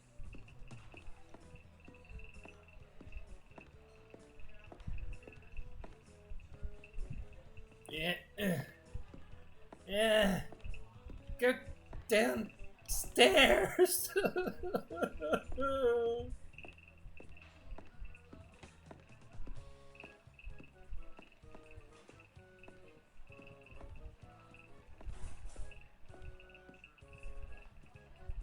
There's nobody here. Bet there's someone here when a customer tries to leave, though. Yeah. Hey, the guy did come in. Looks like they managed to get their hands on some of Elaine's stuff. Glove, music box, plastic ice cream cone. Yeah, Elaine's gonna have an aneurysm when she finds out about this. Oh my. Elaine's gonna have a fit if she sees this. They made her look fat. Oh no. Pardon me. Yeah. You're a little goopy looking for a pirate, aren't you? Oh gosh, me a pirate, don't I wish now? Pirates are the coolest. I'm a vacationing pet shop clerk, don't you know? Don't you know? You from Minnesota, dude. Aren't you afraid of encountering real pirates? Oh, nah. Everyone knows that Ozymandias swept the island clean of those real scary pirates. Well, thanks to him, I can indulge my passion for pirate memorabilia, if you must know. Without the hassle of dealing with actual pirates. What would you say if I told you you were looking at a real pirate right now? Oh, get out of here right now. Real pirates have scars and parrots and peg legs, stuff like that. You look more like one of those squeaky clean pirate performers that Mandrill's hired to entertain the tourists. But I am a real pirate. I'm Guybrush Threepwood. Oh, don't be stupid now. The real Guybrush Threepwood is over 7 feet tall, wears a hat dripping with the blood of his enemies, and has the ghost of his favorite parrot perched on his shoulder there. Right there, yeah. Wow, I'm scarier than I thought. That does sound pretty cool. I'm looking for the pieces of the ultimate insult. Is that one of Planet Threepwood's toy giveaways? No, it's a volatile voodoo talisman of indescribably psyche-destroying power. I'm trying to stop an undead evil pirate from assembling it. Oh, cripes, a quest? This is just like my pirate role-playing games at home. Whew. What does this ultimate insult look like? One of the pieces looks like a golden man. Ah, that sounds like my yellow Avenger action figure back home in Oshkosh. I don't think that's it. One of the pieces looks like a bronze pirate hat. Nope, I guess I don't have the experience points to come up with a clue. That's not how experience points work. One of the pieces looks like a silver monkey head. A silver monkey head, eh? Oh, that sounds like the silver monkey mug they use for special occasions here at Planet Threepwood. You think the silver monkey mug is one of the pieces, huh? I'd risk half my hit points on it. Oh, yeah. I've had just about enough talking about the ultimate insult for now. Well, fine. I'll just be on my way. Bye-bye now.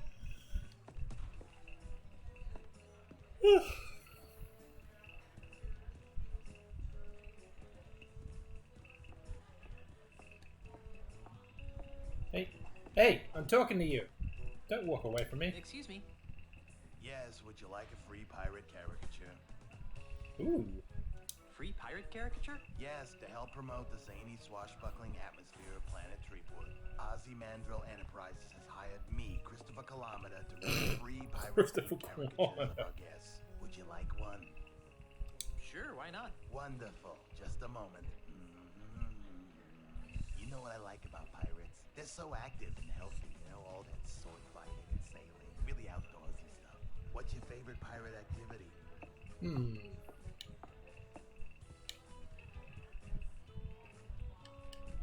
I'm partial to the clang of a good sword fight. Although sometimes when the swords don't hit together cleanly, it makes this awful screech sound.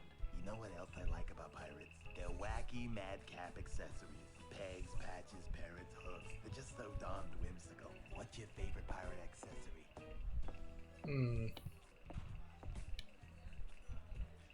Nothing makes a bold-fashioned statement like a pirate with a parrot on his shoulder. And most would agree that that statement is I'm a creepy jerk who tortures small animals for my personal amusement. You know what I can't figure out about No pirates? torture. Shudder to think. What do they do in their spare time? They can't spend their entire lives fighting, sailing, and wenching, can they?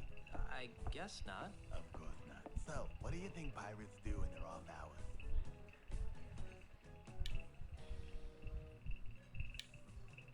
If what I've heard is true, more and more pirates are spending their free time on the internet. I have no idea what it is, but I'll try to draw it. Yes. Done. Here you are, sir. Thank you for your patronage, and enjoy your visit to the happiest island on Earth. Thanks. It made me look all goofy and cartoony, with a sword and a parrot on my shoulder, swinging a dead mouse around while entangled in a fishing net.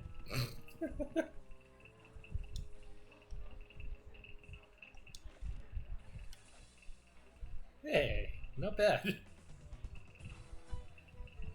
Oh.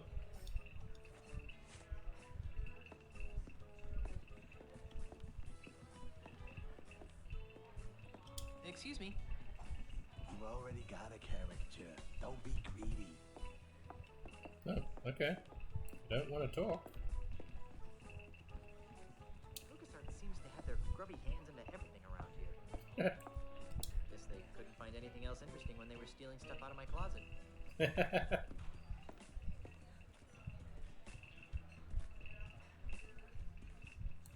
Excuse me. Hi, I'm Elaine, and I'll be your waitress this afternoon. Would you like to hear about today's special? I'd love to hear about today's special. We call it Stan's Budget Bologna Sub. It's 4 pieces of bologna, ham, and turkey smothered in 3 types of cheese on rye bread. Ew. That's funny. We've been getting that reaction all day. What kind of place is this, anyway? This is Planet Threepwood, one of a chain of restaurants dedicated to showcasing the exploits of the Tri-Island area's most famous pirate, Guybrush Threepwood. Ah, that explains most why it famous? looks like my life has been vomited all over the walls. Excuse me? I'm Guybrush Threepwood, and I'm not too thrilled about this place. That's a good one, sir. What? Everyone knows that Guybrush Threepwood is about 6'4", has a scar about yay long over his left eye, and a big black parrot. No, really, I can prove it. Ask me something only Guybrush Threepwood would know. Okay. What are your parents' names? Oh.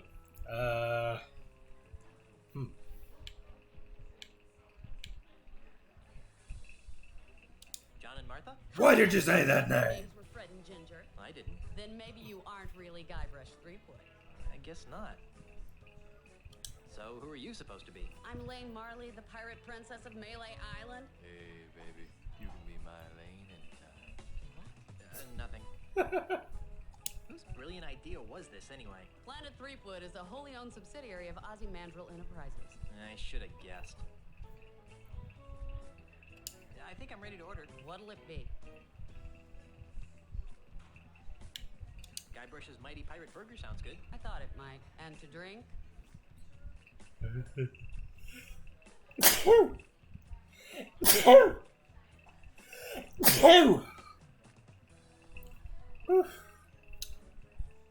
Largo's lemonade will be fine. Good choice, sir.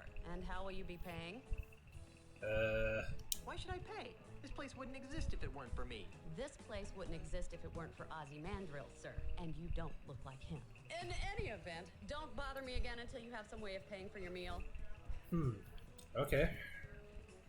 So, I guess we need a coupon or something? Maybe?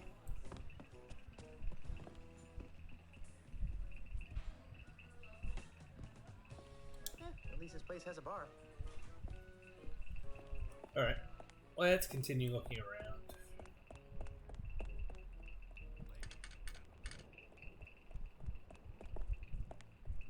Star Buccaneers Coffee, home of expensive espressos and gentrified Java.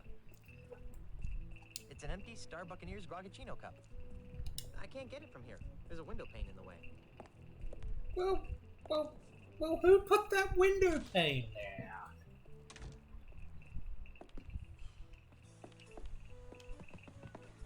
What? Hey! Stop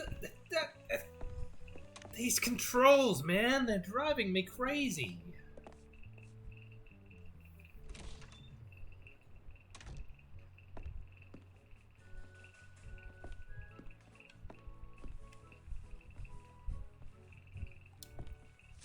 I'll just help myself to that. Oh, for bloody hell. These stupid controls.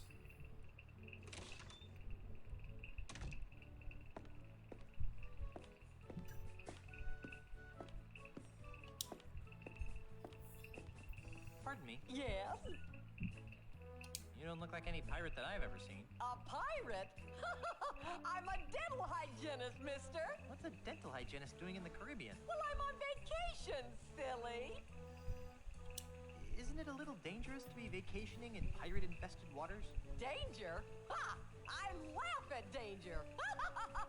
Besides, I read about how Ozymandias's been rehabilitating Jambalayas pirates, making the island safe for sightseers and cute little shops like this.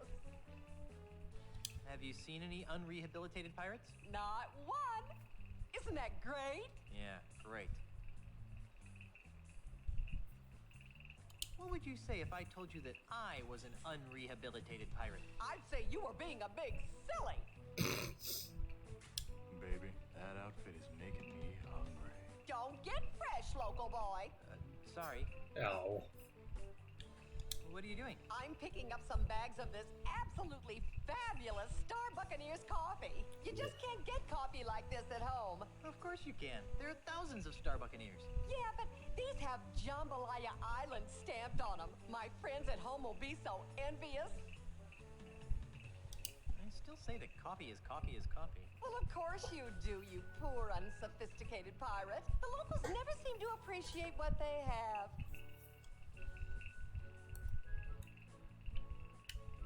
Do you know where I can find the pieces of the ultimate insult? Is that a new kind of frappuccino maker? No. It's a malevolent voodoo talisman of gut-wrenching power. I'm trying to stop an undead evil pirate from assembling it. Ooh, that sounds exciting. What do the pieces look like? One of the pieces looks like a golden man. Oh, you know, I believe the local cliff diving competition has a trophy that looks like that. Really? I think so.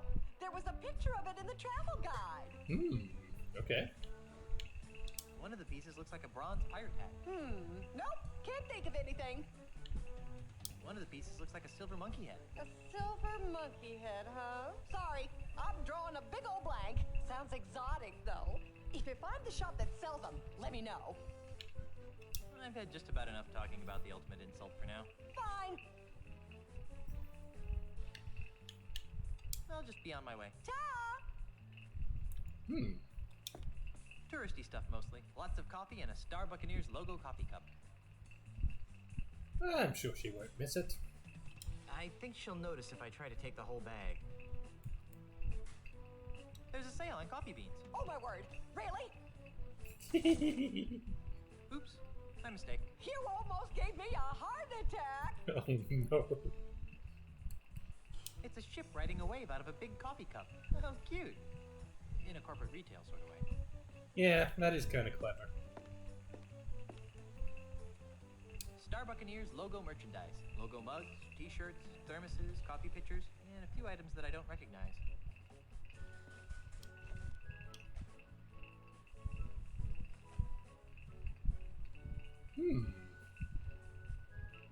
You know, the shape of this thing kind of looks like a monkey head, doesn't it? That could be useful.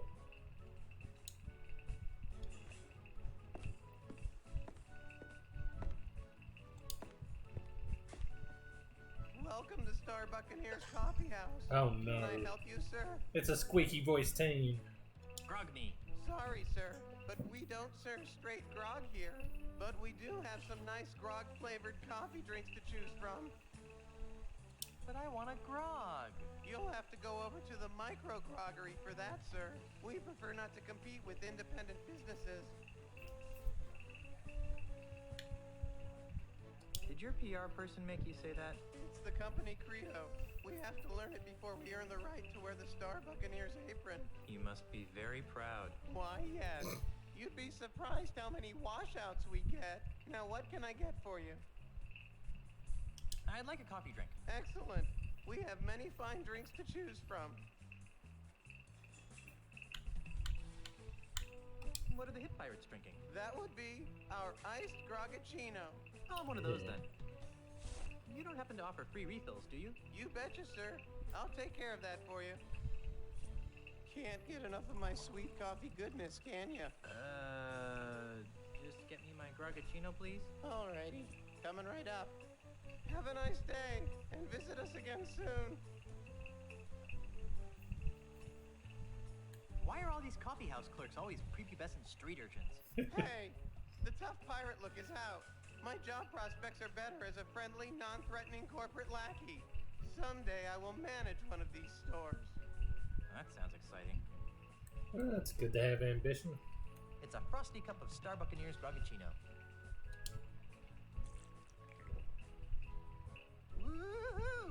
about your eye openers. I feel like I just drank an entire coffee plantation, donkeys and all. Ooh, okay. So he's got lots of energy. Still offering that free refill? You betcha, sir. I'll take care of that for you. Can't get enough of my sweet coffee goodness, can ya? Just get me my grog. I have a feeling I'm gonna need a shot of energy. Coming right up.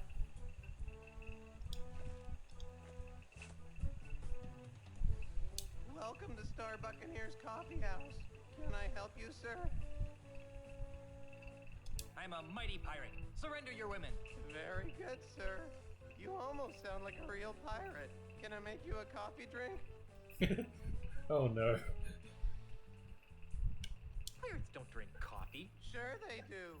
Sitting down with a latte to discuss piratey things with their pirate friends is a pirate tradition. Not the pirates I've met. Perhaps you're hanging out with the wrong crowd. All the young hip pirates are drinking coffee drinks now. Can I make you our most popular drink, the iced grogachino? I'll have one of those then. Still offering that free refill? But I didn't even drink it. The funky bean too hard there, sir. Your cup is still full. Oh, it is. Have a nice day, and visit us again soon.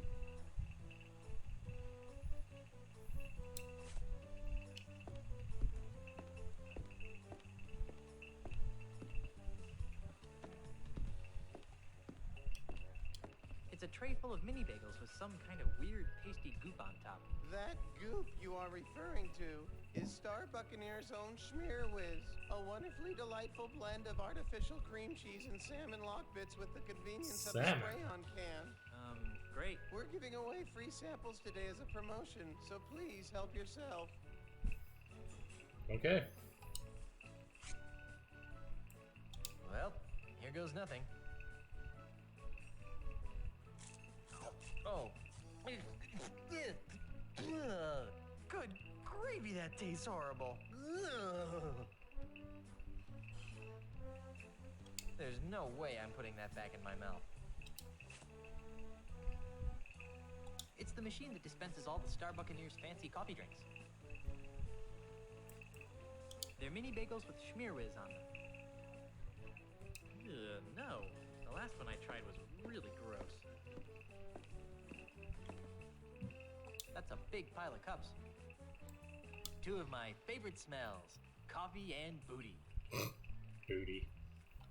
I don't think I should rob this place. Oh. Where's your sense of adventure?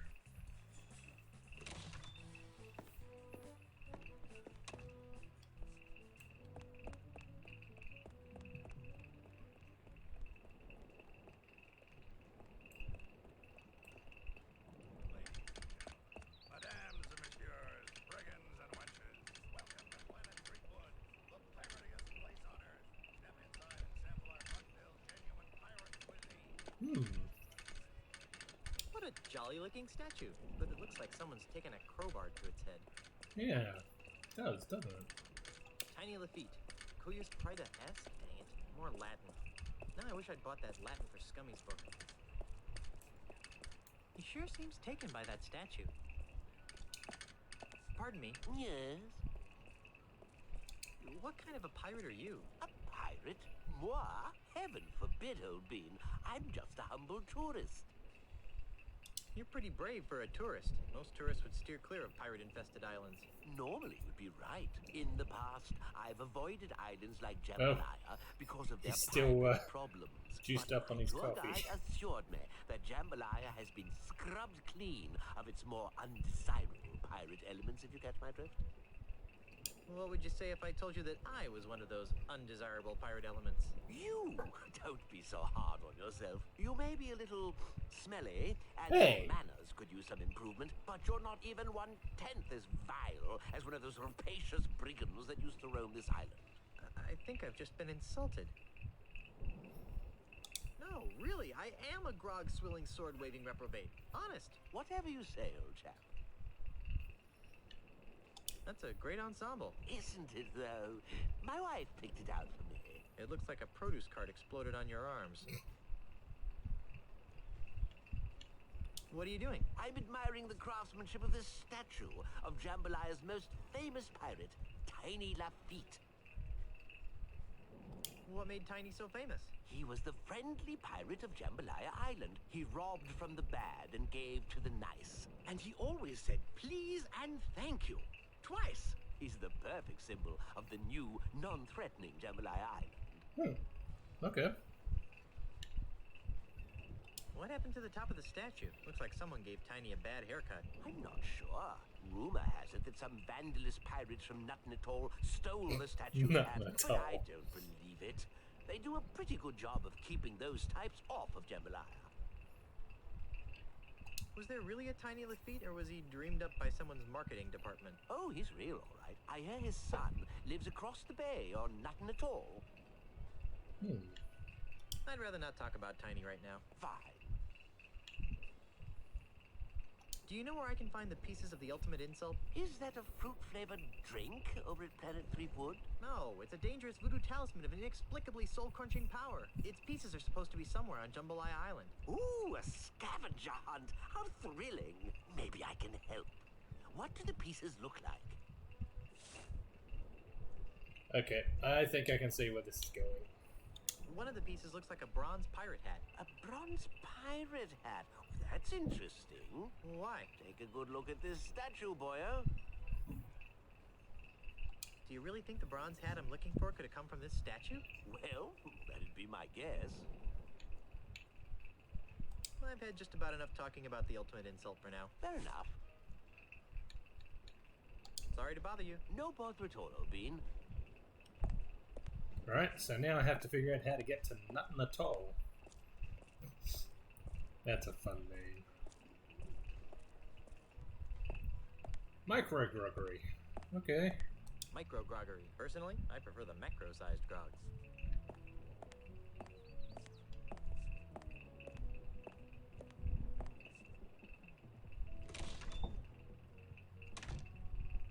Come on in and enjoy some handcrafted home-brewed grog. Oh, there's Karma. Oh my. Carla looks pretty sloshed. Oh, Carla. What?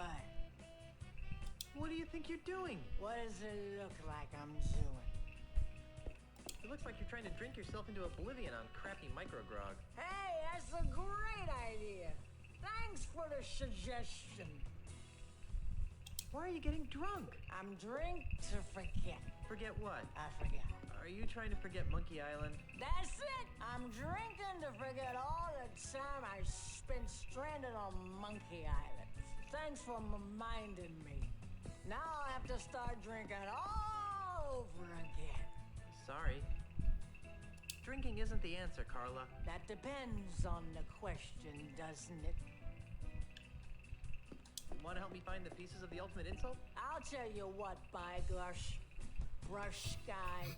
Brush guy. Be good. I'll stay here and keep my eye out for any pieces of the ultimate insults that come by. Okay? Okay. Alright then. Barkeep! More grog! You abysmal bastard. How do you like this place? It's horrible. The grog is sweeter than my pinky finger. They won't let me get into any short fights, and all the chips have cottage cheese on them. Yeah. Well, if this place is so awful, why don't you leave? Two reasons. One, this is the only place a pirate can find a drink on this godforsaken, family-friendly heckhole of an island. And B, I think someone has stolen my legs. Why? Because I can't feel them anymore. I'll let you get back to your, shore leave. Aye, aye, Captain. This bar counter is incredibly clean and unsticky. He appears to be the bartender. Hi. Howdy. What can I do you for? So, how's business? It's great. This is the only place in the entire Tri-Island area that people can come and get gourmet, freshly distilled grog. People come from all over to sample our 65 different variations of grog. 65? Products. These include Snoot Groggy Grog, Green Grog, Dangerous Dark, Siren's Urine, named for its color, not contents. And of course, our award-winning Stale Ale. Every grog we have is distilled lovingly and individually by members of the Micro Grogger family. What about just plain old-fashioned grog? What are you, some kind of unsophisticated hick? I'd like a drink, please. You got some ID? No. Well, then I can't give you the good stuff, but I can give you this new low inebriation grog-like beverage. It's called Grog Junior. We developed it here in our micro groggery for people just like yourself. It's got just enough alcohol in it to stun a skinny parrot. Well, what's the point of that? Here, try some and tell me what you think. Stun a skinny parrot, huh? Okay. Maybe later.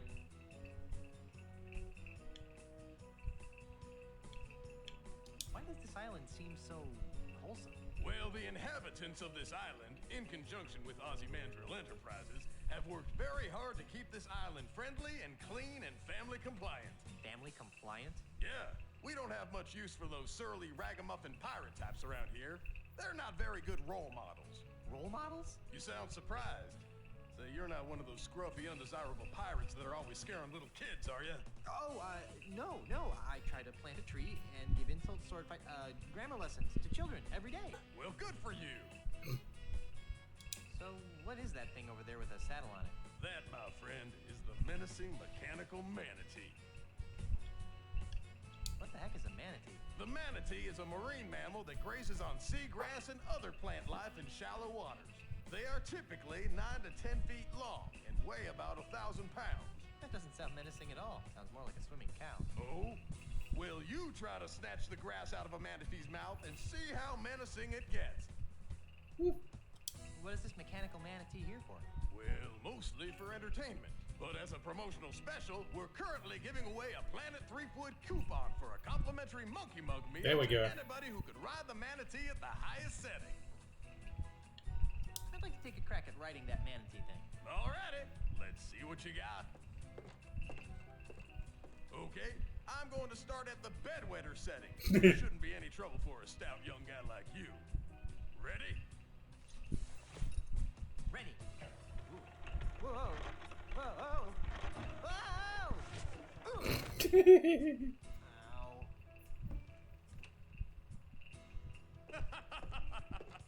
You see, the trick is to stay on the manatee. Bedwetter. Okay, well, that was embarrassing. We'll have to find something to help us stay on there, I think.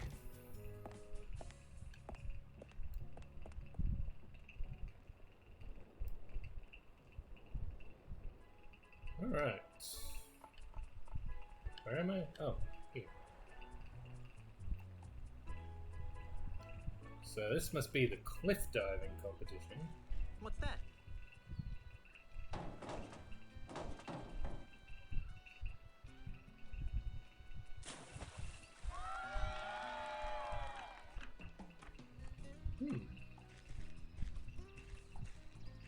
Whoa, nice dive. Thank you, my friend. I fear that my skills have atrophied as of late, though. I'm not half the diver I used to be. That was one of the best plank dives I've ever seen. And who are you that would take such pains to flatter an aging plank diver? The name's Threepwood.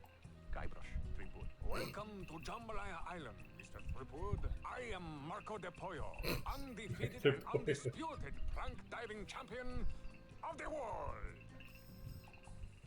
Are you really the greatest diver in the world? Yes.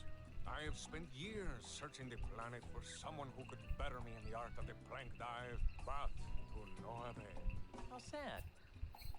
What are you doing on Jambalaya Island? Ah, that is an interesting story. Is it a short story? About a year ago, It's never I a short despaired story. of ever finding my diving equal and was prepared to hang up my trunks forever.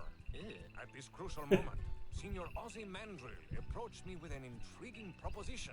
Am I old enough to hear this? Oh He no. told me that he was building the tallest artificial plank diving platform in the world, and that he was willing to pay obscene amounts of money to have the world's greatest plank diver compete on it on a daily basis. Since I was ready to retire in any event, I figured, why retire in the comfort of a luxury resort island. Makes sense to me. Yeah, Besides, nice work there's if you always can the get it. chance that someone will come along who can finally challenge my skills. Has your arrangement with Ozymandias proven challenging? Sadly, no. But at least I'm receiving a steady stream of income. How did you get into plank diving anyway? Ah, that is a story rife with melancholy. Are you sure you wish to hear it? Are you kidding? I love stories rife with melancholy. Very well. It begins with my father, Count Francisco Alvarez de Pollo. He was a man of peculiar moods and eccentricities. In one of his so-called lighter moments, he named his only son Marco, much to the consternation of his wife and extended family. Why the fuss? I take it you have never been in a public swimming pool. Pirates don't have much use for them. Then allow me to elaborate. At the tender age of 6, I was sent my first swimming lesson.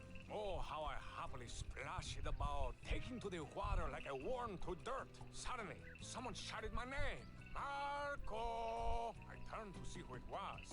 Before I could find who had called my name, everyone in the pool shouted in response, Pollo! I couldn't understand what was happening. Why were they shouting my name in such an annoying scene, song, manner? Why were they closing their eyes to my obvious torment?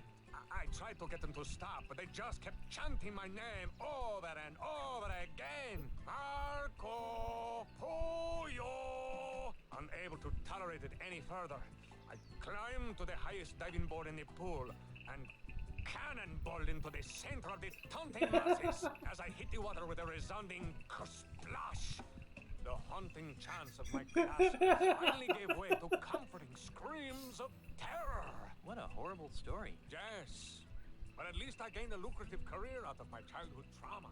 Well, good for you, mate. Good for you. Do you still dive to drown out the voices of the taunting children? Oh no. Now I'm in it for the thrill of victory and the lure of a fat paycheck. The fact that it provides a temporary bomb to my permanent psychological damage is purely a side benefit. That's good. I hate to think there was something weird going on here. So is this diving competition open to anyone? Hardly. If I were to compete against everyone who wanted to get their hands on the solid gold all-world diving trophy, I'd be diving 24 hours a day. Oh, so who do you dive against? The judges panel over there does an excellent job of weeding out the poseurs from the serious divers. Okay. I'd like to dive against you. You want to dive against me? Ah, thank you, little friend, for bringing laughter back into my life. What's so funny? Don't tell me you're serious. As serious as Scurvy, diver boy. It's not wise to trifle with me, Mr. Threepwood. I am the greatest diver in the world. Second greatest, you mean? Very well. The gauntlet has been thrown. I suppose you have been certified by the judging committee? Certified? Do you think I'm some sort of clown who accepts the challenges of every 2-shilling braggart that comes my way? Yes? If you want to dive, go to the judges committee and get certified. Okay. I just remembered a previous engagement. Bye. Bosun and Bosun's baby seal oil. I'm assuming that this oil is meant to be used on baby seals rather than... Oh, no. Don't touch that oil. It's very expensive. Fine.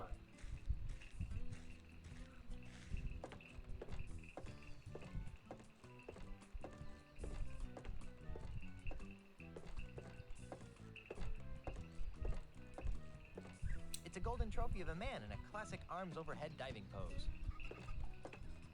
I'll be taking that. Sorry.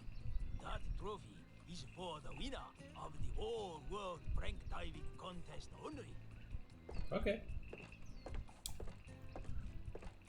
Excuse me. Hey, little dude. What's up? What's going on around here? We are the judges for Jambalaya's all-world diving contest. Actually, it's more like a free-for-all than a contest. Dude, quit projecting your negative vibes, man. Nice trophy. Isn't it a trip? It is awarded to the winner of the all-world prank diving contest. Can I take a closer look at that trophy? Are you kidding? winners of the all-world prank diving contest are allowed to touch the trophy. I'd like to take a crack at winning that diving trophy. You and dozens of other gold hunting wannabes. If you wish to dive, you must be certified first. Why? We could leave ourselves open to most grievous lawsuits if we let physically uncool people try to dive. Now, Makes sense. just step behind the table. There won't be any word problems, will there?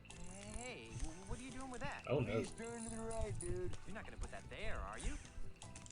Now then, let me know when this begins to hurt. Ouch!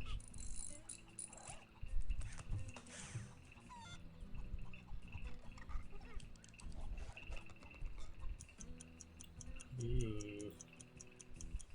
And another thing, I think the staple gun was completely uncalled for. Oh Be that as it may, you have passed the physical. Really? Don't act so shocked. You'd have to be a palsy-ridden grandmother to fail. Here's your certificate. Feel free to challenge our champion diver whenever you want to dive. Groovy, man. It says I'm globally certified and physically fit to compete in any Tri-Island Area World Diving competitions.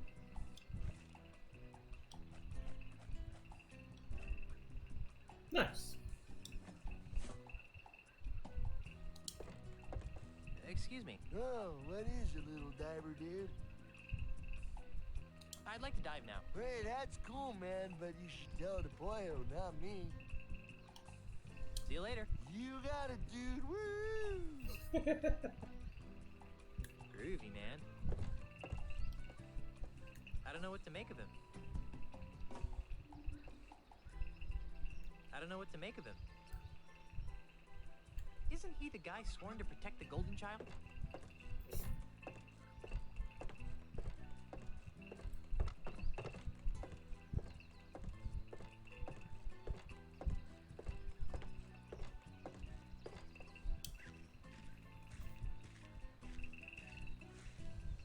I'm back.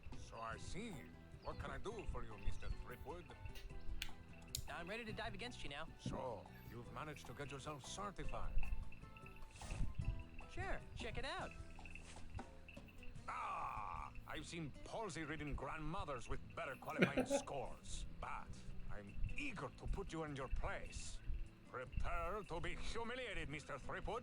Marco De Pollo I mean, is about to attempt that's just a way of life for guy keyhole personas. rum barrel combination. Let's give him complete silence for this dive.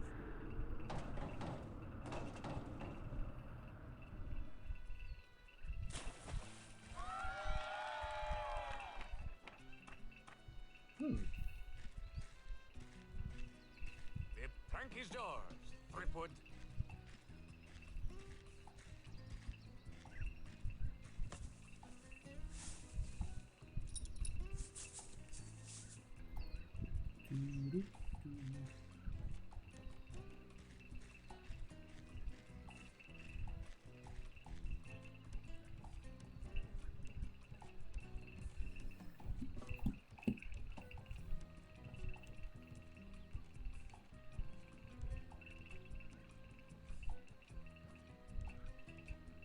Wow.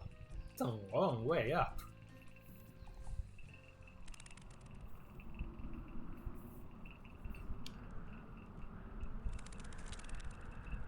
Oh, bye.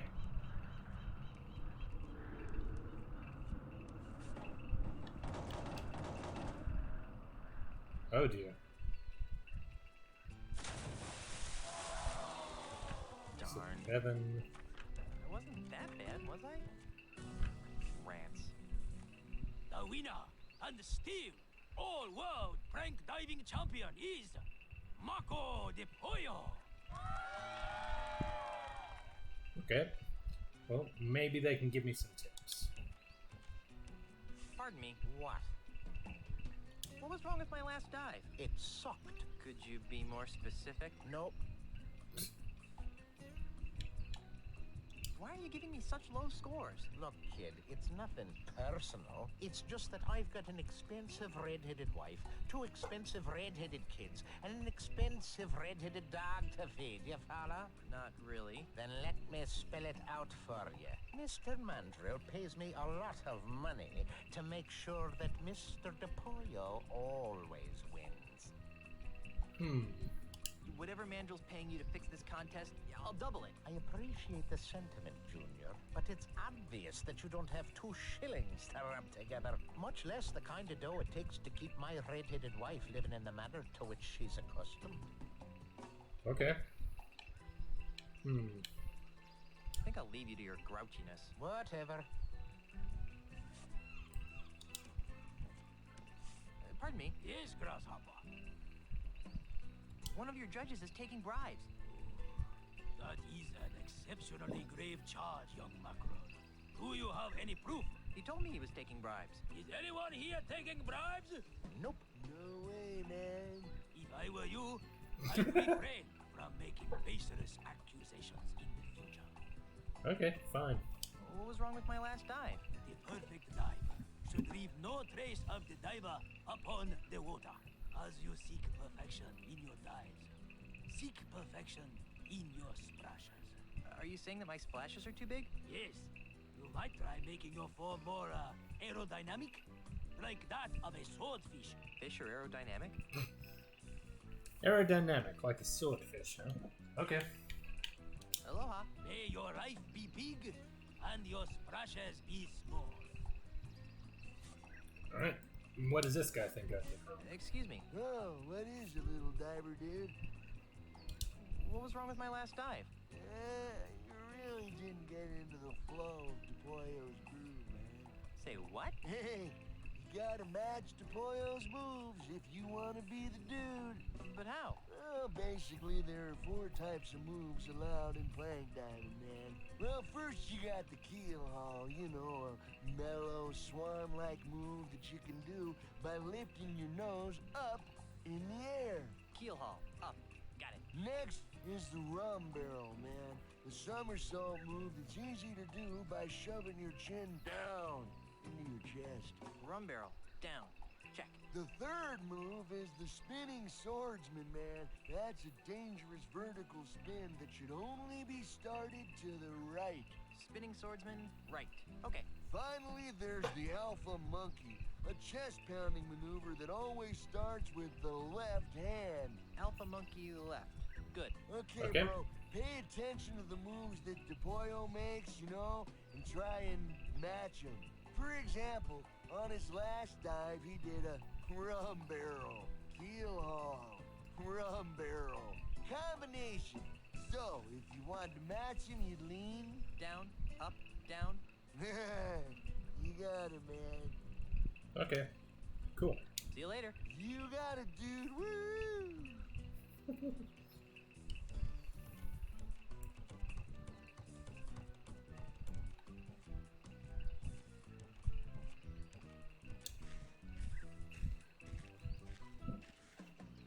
I'm back.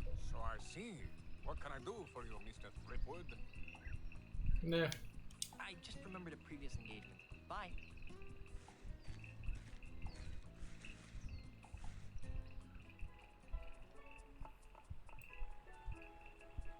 Oop.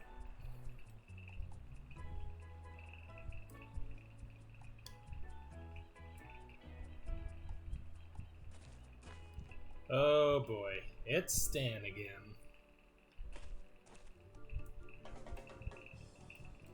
Stan's new building sure is festive looking. Marketing materials for timeshares. Timeshares. Of course. Holy monkey, it's Stan! What's he doing here? Stan? Is that you? Why, if it isn't my old friend, Bob. It's Guybrush. Of course it is, of course it is. Welcome to Stan's Real Estate Emporium, where a deal's a deal and the real estate is real. Why is he doing a bad Jim Carrey impression? I thought you were selling life insurance. Turned into a dead end. Get it? Dead end. Seriously, no money in it anymore. It just dried up. Why? All my clients were dying and becoming ghosts just to collect on their policies. Oh well, gotta remain flexible, kid. Know what I mean? Timeshares are the wave of the future. His outfit is always baffling to me. Why is your desk outside? Ah, it's a beautiful day. How can you work inside on a day like this? Why are you really outside? Just a small problem with the local vermin. It's the problem that's small. The vermin themselves are actually quite large. But it's nothing to worry about. It'll be taken care of right away. It's just a minor setback. What's important is that the timeshare units are, legally speaking, practically vermin-free. You're hawking real estate now? Timeshares, my good man. Looking for a second home? Investment property? A little extra income? Look no further. You can't afford not to take advantage of this once-in-a-lifetime opportunity. And for the next 24 hours, for just listening to my pitch, you get a coupon for a free monkey mug at Planet Threepwood. Limit 1 per customer while supplies last. Void where prohibited by law and in the state of Wyoming. Give me the pitch. Smart decision, my friend. You'll thank me after you've heard about this exciting opportunity. Stay with me. The full pitch takes just under 3 hours. Oh, Be no. prepared to be stunned. I don't have time for that. What's the best It's already investment for your 10:30. hard-earned cash? The stock market? No, too volatile. Duck food futures? No, ducks have short lifespans. Porcelain figurines. Uh-oh, oops. He hates Too fragile. porcelain. What the? 2 words. Time. Share. That's right. Real estate. Let me show you how a small investment today can compound into an incredible fortune in just a few short generations. So, who's excited and ready to invest, huh? Hey, wake up. Huh? Oh, You must have dozed off, pal. sorry. Hey, no skin off my nose. I'm not the one that's gonna miss out on this once-in-a-millennium opportunity. Come back when you're ready to hear the whole pitch. You know where to find me. Tell me about these pamphlets. Do yourself a favor and read them. They're full of all sorts of great information about stands, timeshares. Take one. They're free. That's the kind of guy I am. Just giving things away. Thanks. He does always like giving out his literature. Ever heard of something called the ultimate insult? Why, are you looking for what? Yes. Do you know where I can get it? Not just now, but perhaps I can acquire some if the markup is substantial. How many units do you think I can push? Never mind.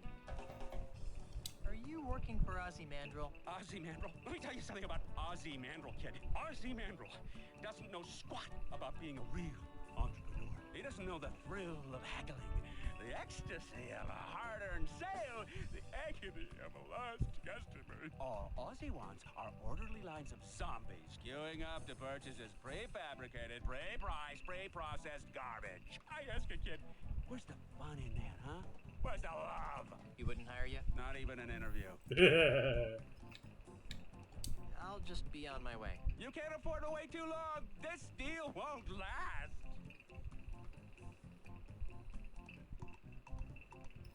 Alright, well, I got this coffee for a reason.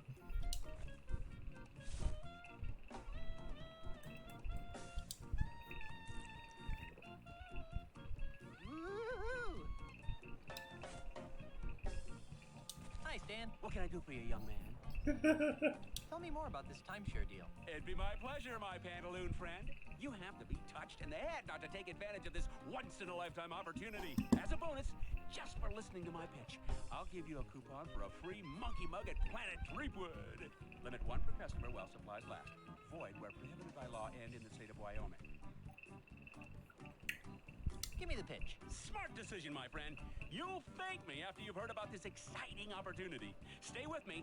The full pitch takes just under 3 hours. Be prepared to be stunned by what I have to tell you. What's the best investment for your hard-earned cash? The stock market? No, too volatile. Duck food futures? No, ducks have short lifespans. Porcelain figurines. Uh-oh, oops, too fragile. What then? 2 words. Time. Share. That's right. Real estate. Let me show you how a small investment today can compound into an incredible fortune in just a few short generations. So, who's excited and ready to invest, huh? Gosh, that sounds interesting, but I need to check with my wife first. You bet. Gotta check with the missus. Wouldn't want to wind up in the old doghouse. Right. I mean, where would the piranha poodle sleep? Right. Well, thanks for listening. Have this coupon for a free monkey mug at Planet Threepwood from your old friend, Stan.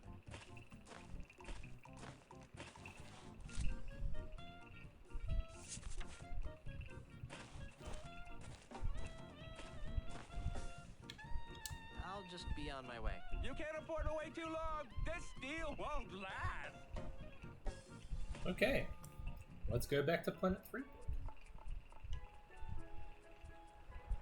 Oh, I think the Gragachino's wearing off.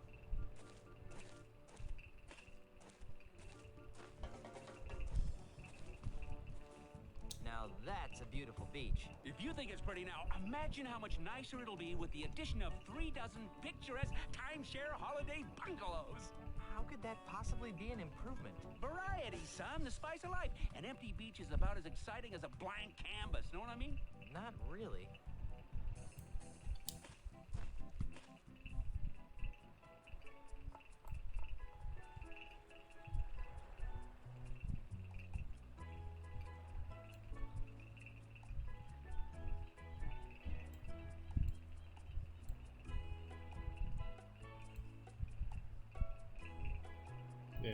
Can I really not do anything down here?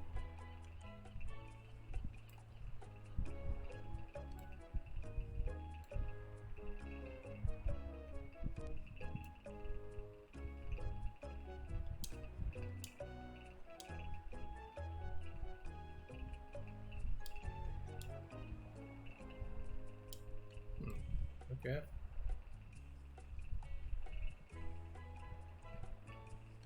Why are you turning around? Oh no.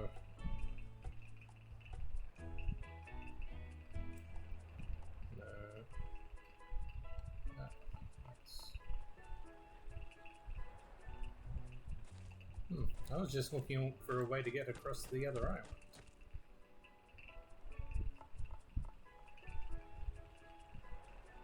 Alright.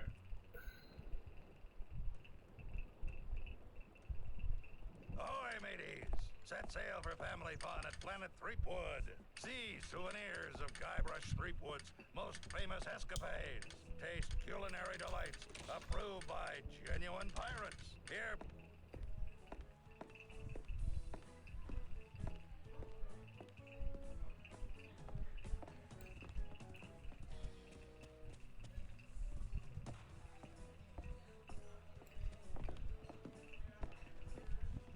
Excuse me. Hi, I'm Elaine, and I'll be your waitress this afternoon. I think I'm ready to order. What'll it be? Guybrush's Mighty Pirate Burger sounds good. I thought it might. And to drink? Largo's lemonade will be fine. Good choice, sir. And how will you be paying?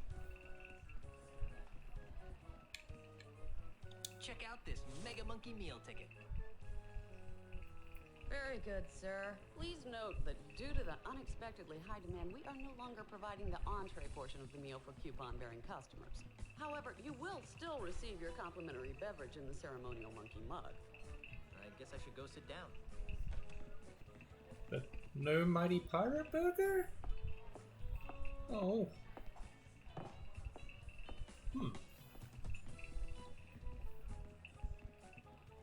It's a silver mug that looks a lot like a monkey head. Spooky.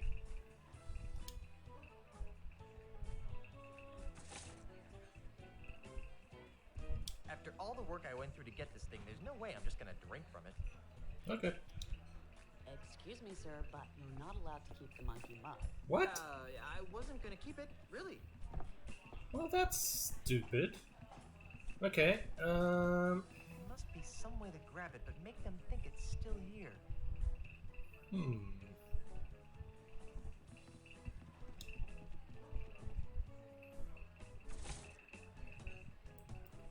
I don't think he'd like that.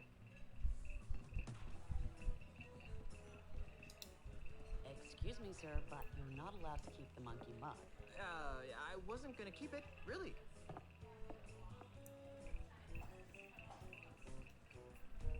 must be some way to grab it, but make them think it's still here. Excuse me.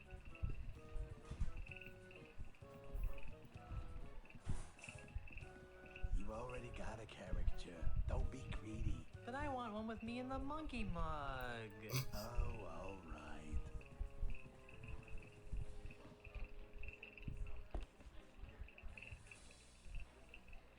What's your favorite pirate activity?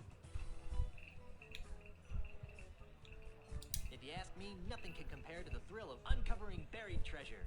But you should always be careful to lift from the legs, or else you could throw your back out. You know what else I like about pirates? Their wacky madcap accessories. Pegs, patches, parrots, hooks. They're just so darned whimsical. What's your favorite pirate accessory? I've never met a pirate who didn't love his eye patch. Although I suppose they'd love to have their eyes back even more. You know what I can't figure out about pirates? I shudder to think. What do they do in their spare time? They can't spend their entire lives fighting, sailing, and lynching, can they? I guess not. Of course not. So, what do you think pirates do in their off hours? Personally, I prefer to spend my weekends doing chores around the house. Ew. No, really, it's quite relaxing. Yes. Done. Here you are, sir.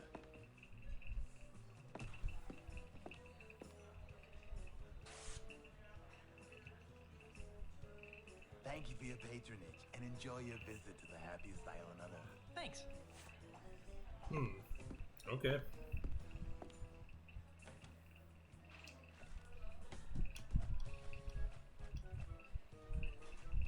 Hey, there's a picture of that grouchy diving judge in here, but that blonde he's with is definitely not his lovely red-headed wife. Could be useful. It's a reasonably good caricature of me with the silver monkey mug, with a pile of treasure and an eye patch, washing dishes with one hand and mopping the floor with the other. If this picture was on an actual mug, it could actually pass as the real thing. If it was dark, and the person looking was stupid. And I ripped my face out of the picture first. Okay. Well. Will this work? The caricature won't stay on the mug by itself. Okay. I need some glue or something. The caricature won't stay on the mug by itself. Okay. I think he's supposed to be an artist or something.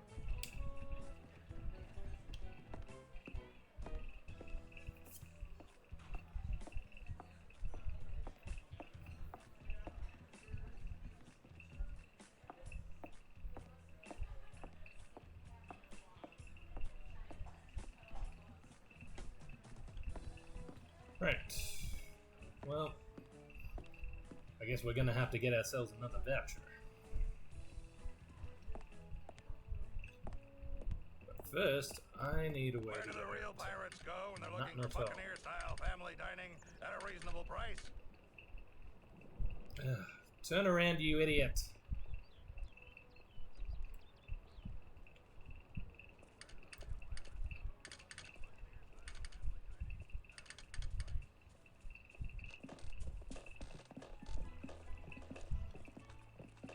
Give me a rowboat. Maybe I can use that.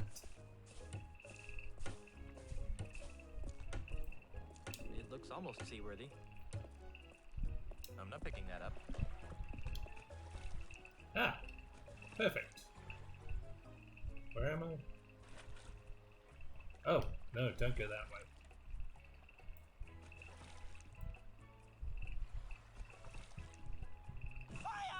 Ah! Get over here! Hello. Oh god, there's a koala on the sail.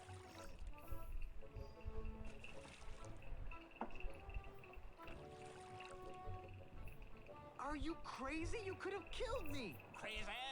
I'm not the one flagrantly violating the rules and regulations of nothing at all. Huh? What's your name, sailor? Guybrush Threepwood, sir. Oh. Now, Mr. Threepwood, what is your business on nothing at all? I'm just looking around, sir. Very good, Mr. Threepwood. Now, before I allow you to pass, do you have any questions? Who the heck are you? My name is Ricardo Luigi Piattenbenga Cheng Nehru O'Hara Kasaba III, but you can call me Admiral Kasaba. How'd you get a name like Ricardo Luigi Pierre Mbenga Chang Nero O'Hara Kasaba III? For generations and throughout the world, the Kasaba family has enforced the laws of the seas. As a result, we've picked up an interesting and eclectic variety of in-laws.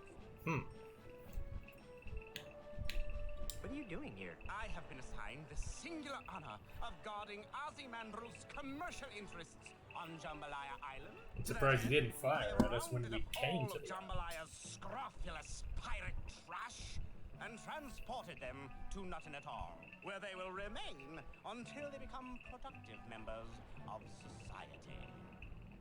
Okay. Well, how many of Nutton's pirates have been allowed to return to Jambalaya? Oh, only a handful. It's deucedly slow, re-educating them one at a time. Luckily, I hear that Mr. Mandrill has some sort of secret plan to re-educate them all at once.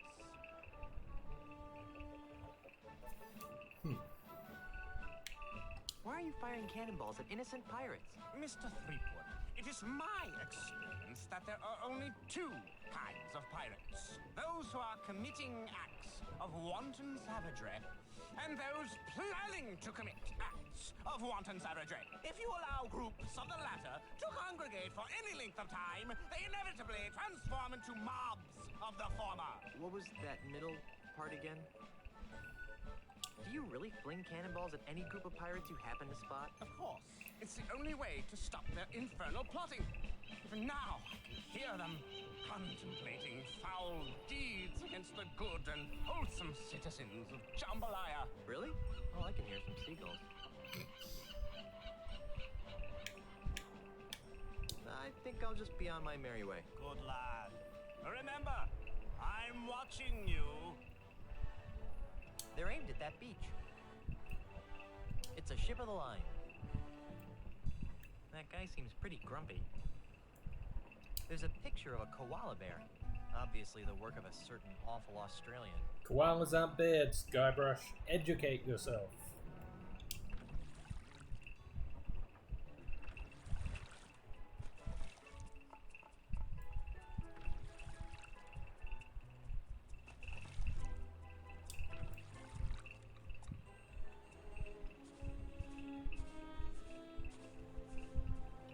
You can lead a cow to water.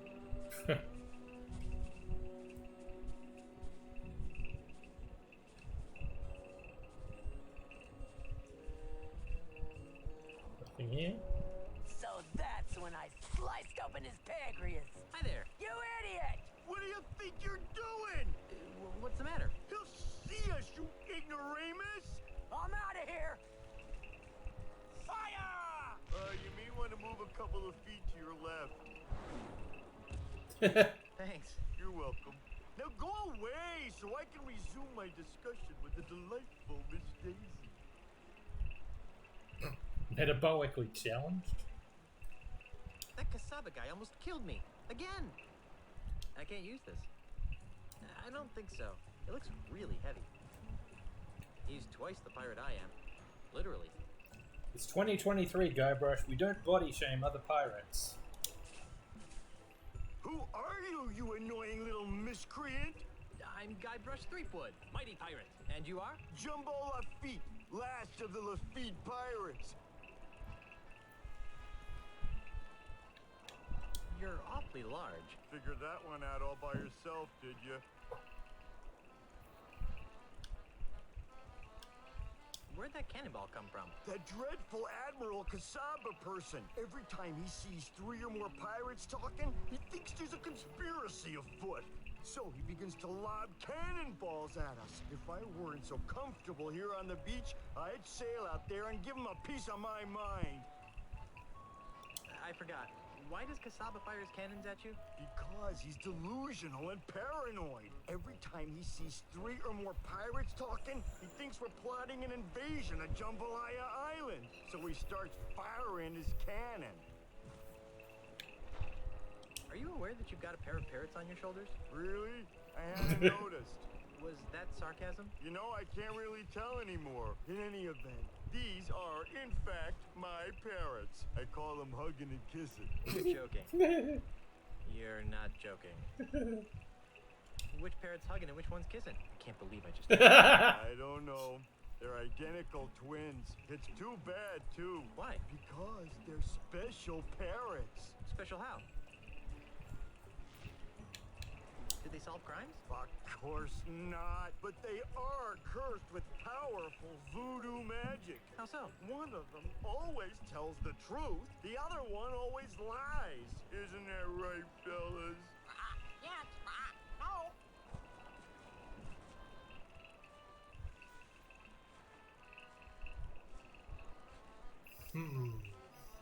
Well, now we can't tell which is which again. If I knew which one was which, they would be tremendously useful. As it is, they're rather annoying. Jumbo Lafitte. Any relation to Tiny Lafitte? Tiny Lafitte was my father. I'd like to talk some more about your father. Okay.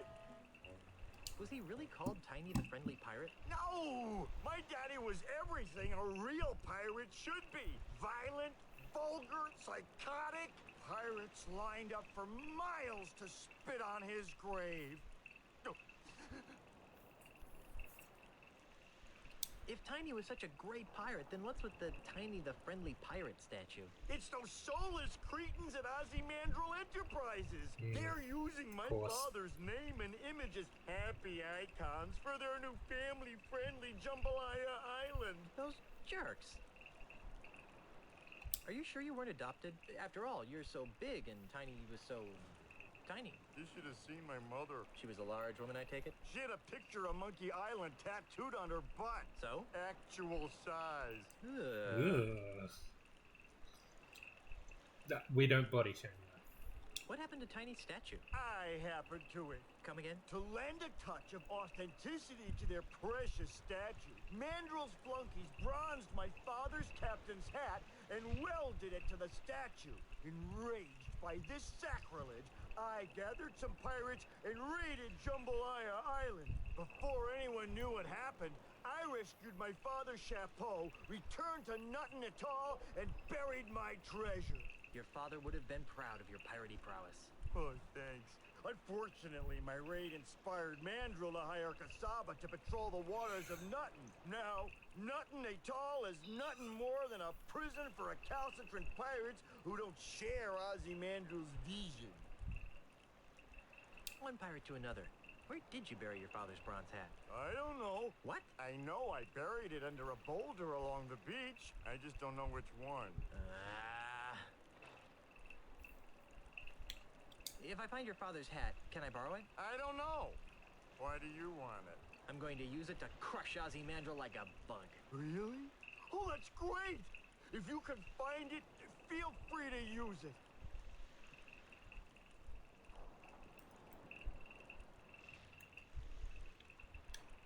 One pirate to another. Where did you bury your father's bronze hat? I don't know. What? I know I buried it under a boulder along the beach. I just don't know which one. This is obviously a painful subject. Let's talk about something else. Okay.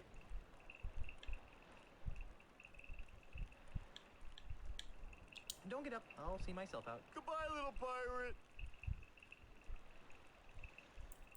This guy looks pretty big. I'm surprised he needs a fire to keep him warm. Pretty Polly. Pretty Polly. LeChuck sucks. LeChuck sucks. Is that Rob Paulson? That sounds like Rob Paulson.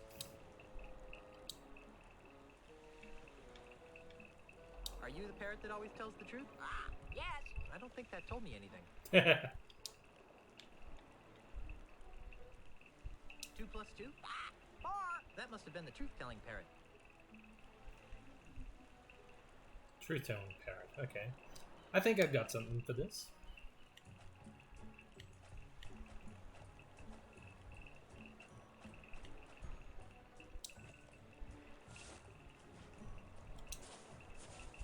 What do you think you're doing? Sorry. Fine.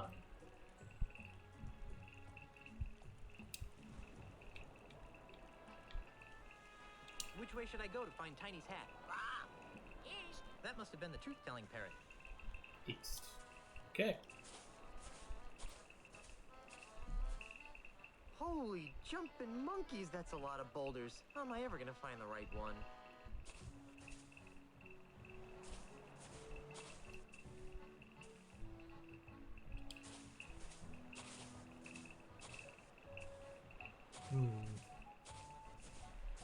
I need the parrots, I think.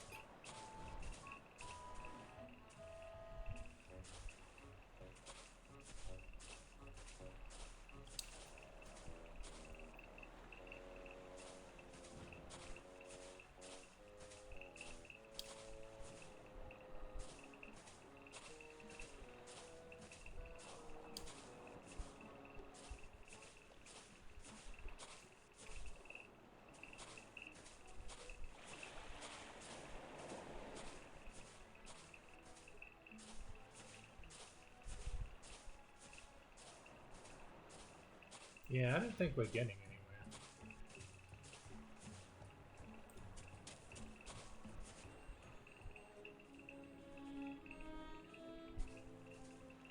Uh-oh. I'm out of here!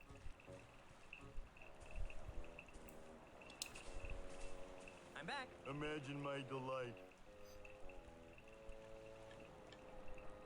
Don't get up. I'll see myself out. Goodbye, little pirate.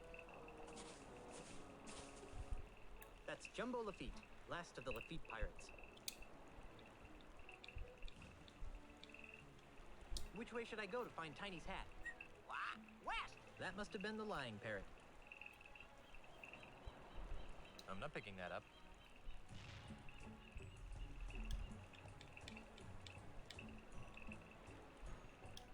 What's my name? Davy Jones. That must have been the lying parrot.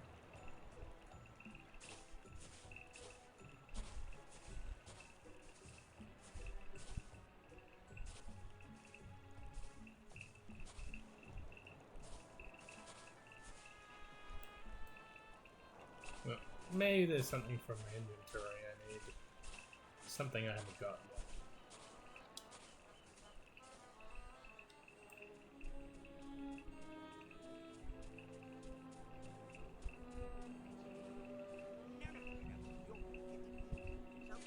Me? Well, that's obvious, naturally. But what about scratching?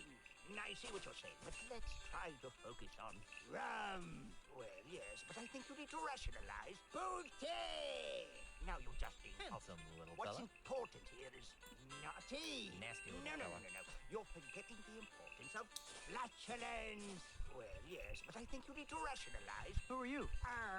I be Hellbeard, the unrepentant, the scourge of the seven seas. Hellbeard. I think I've heard of you. Yeah, of course you've heard of me. I'm the nastiest pirate in the world.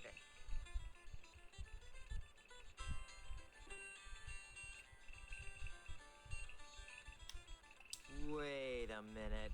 Hellbeard the Unrepentant died over 80 years ago. Do I look dead to you? No, you look like a sock. If you're Hellbeard, where have you been for the past 80 years? Look, over there. Who are you? I'm Hellbeard the Unrepentant, of course. I thought the other puppet was Hellbeard. Like to think that.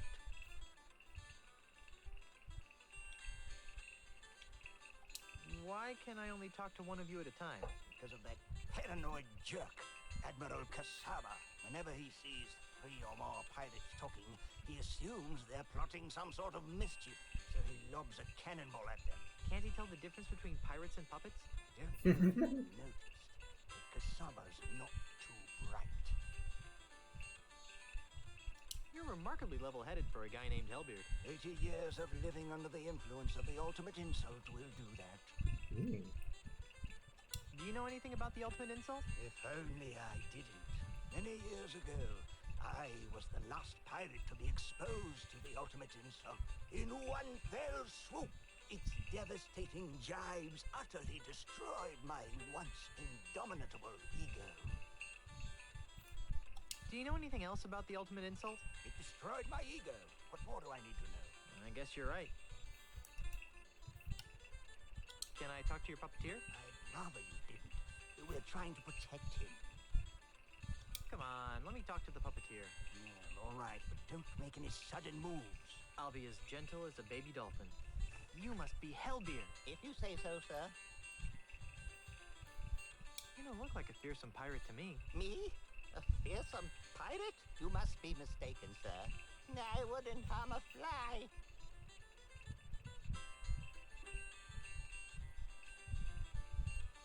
But you're Hellbeard the Unrepentant. You sacked an entire archipelago with a rowboat and the jawbone of a bilge rat named Stinky. Oh, dear. That sounds far too violent and adventurous for me. Why do your puppets look like me and LeChuck? Puppets? What puppets? Wow, you are a basket case, aren't you? Yes, sir. Very good, sir.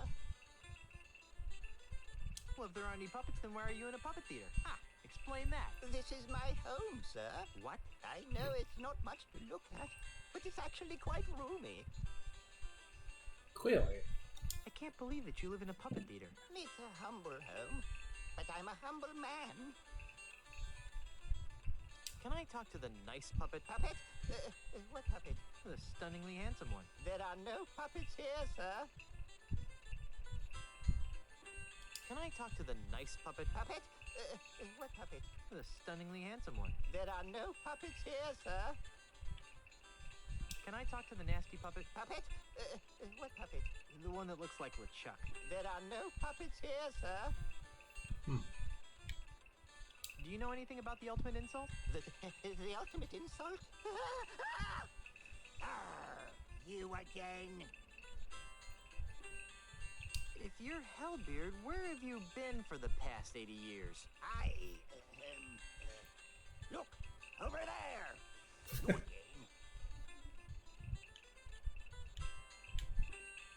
Do you know anything else about the ultimate insult? It destroyed my ego.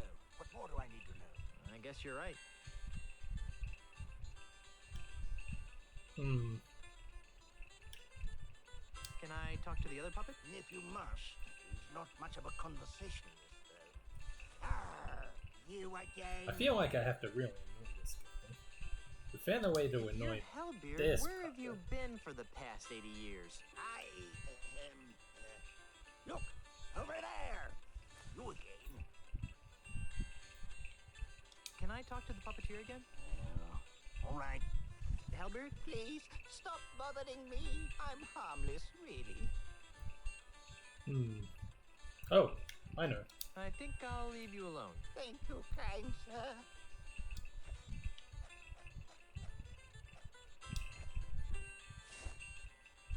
Could you help me find this? What's that? It's a picture of the ultimate insult. The ultimate insult? Bye! Hey, you forgot your puppets! Gee, guess that was just the kind of breakthrough he needed to mend his shattered psyche. I'm not sure that's what we've done. This little Guybrush puppet sure is cute. On the other hand, literally, this LeChuck puppet is downright creepy. Doesn't matter, I'll be taking them both. I better put these away before Kasaba flings a cannonball at me.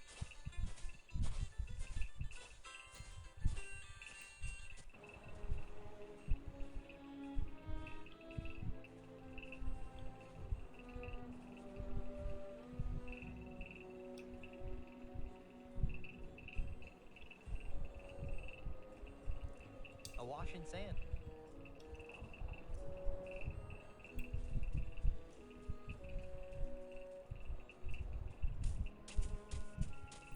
Pirates! What's that? Pirate Russian? I don't know. Transmogrification. Okay. I wonder what a sweet old lady like that is doing in this dirty pirate town. Excuse me, ma'am. What can I do for you, young man? This is kind of a strange place for a school. This isn't your average school, dearie. This is the Ozymandias Pirate Transmogrification Center. Transmogrification? Transmogrification. We take barbaric, foul-smelling pirates, like yourself, and transform them into prim, productive, and polite members of the emerging consumer-based economy. That's the most nefariously evil thing I've ever heard. Oh, now, sweetie. Don't knock it till you've tried it. Did you know that there's a crazy man cruising along your shore? Do you mean that brave Admiral Cassava? Brave? He's single-handedly keeping the great unwashed pirate masses of Nuttin Atoll from corrupting the paradise of Jambalaya Island. He's a loon. The most courageous men are always a little crazy, dearie.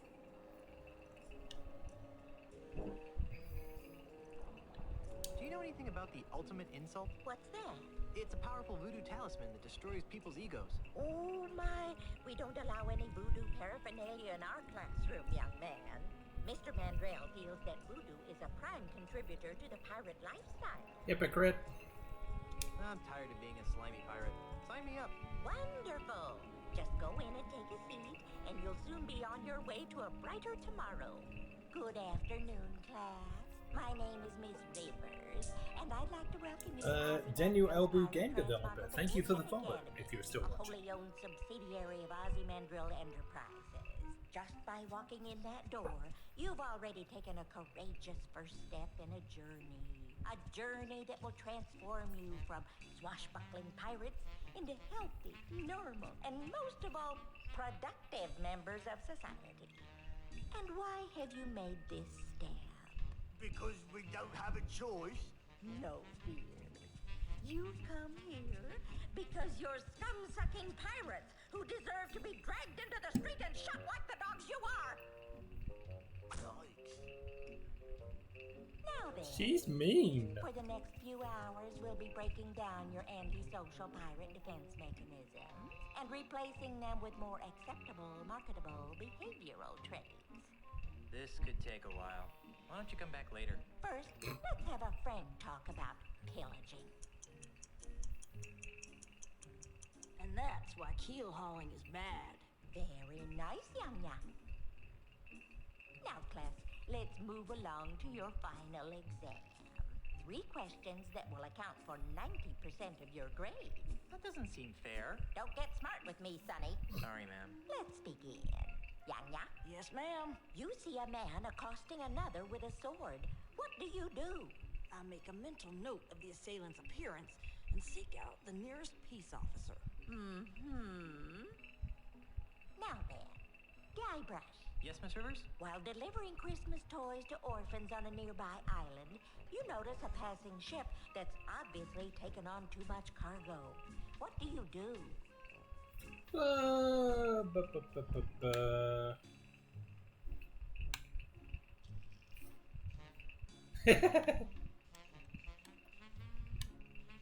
asked the ship's captain if he needs any help. Now, Mungo. Yes? What's in your mouth, young man? Pirate spitting tobacco, ma'am. Did you bring enough for everyone? Actually, yes. Well, that's hardly the point, young man. We don't allow pirate paraphernalia in this classroom. Hand it to me. Yeah. Sorry, ma'am.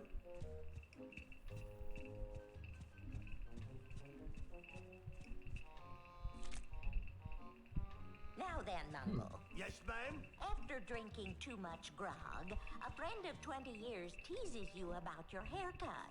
What is your reaction? I make a joke about the expanding size of his grog belly. I see. Okay, second question. Guybrush? Yes? While reading a book of poetry in the library, what appears to be a treasure map falls out of the book. What's your plan of action?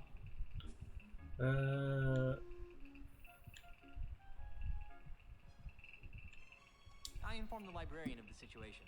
It's her job to handle crises like this. Mungo. Yes'm? A scruffy-looking stranger offers you a grog. What's your response?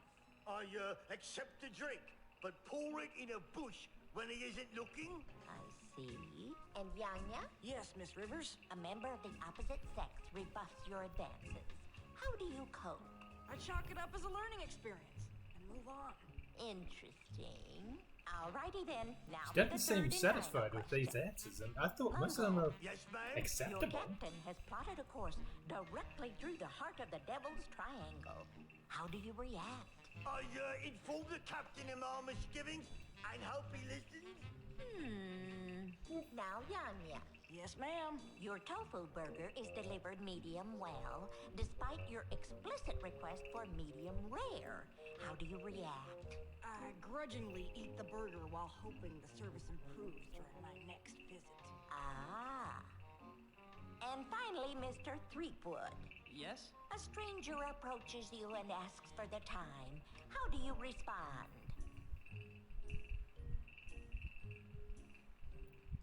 There's some fun responses here.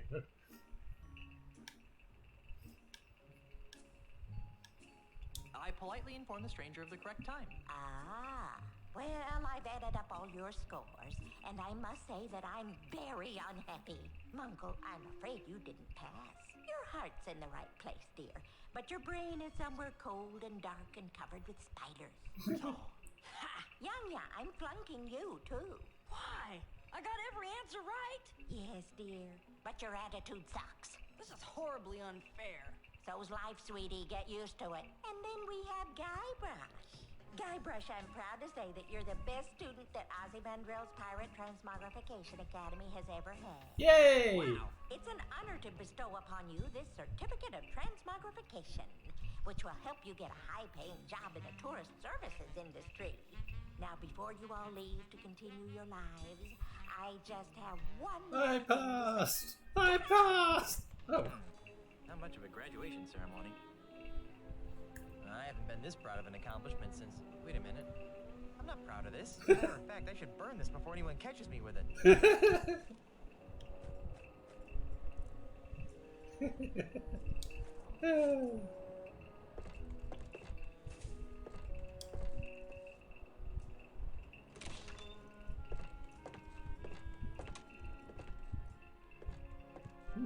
What have we here? Woo! Free goodies. Mr. Threepwood. We don't want to touch the nasty old pirate toys, do we? Pretty sure I do. Woo! Free goodies. Mr. Threepwood, I told you not to touch those. Alright.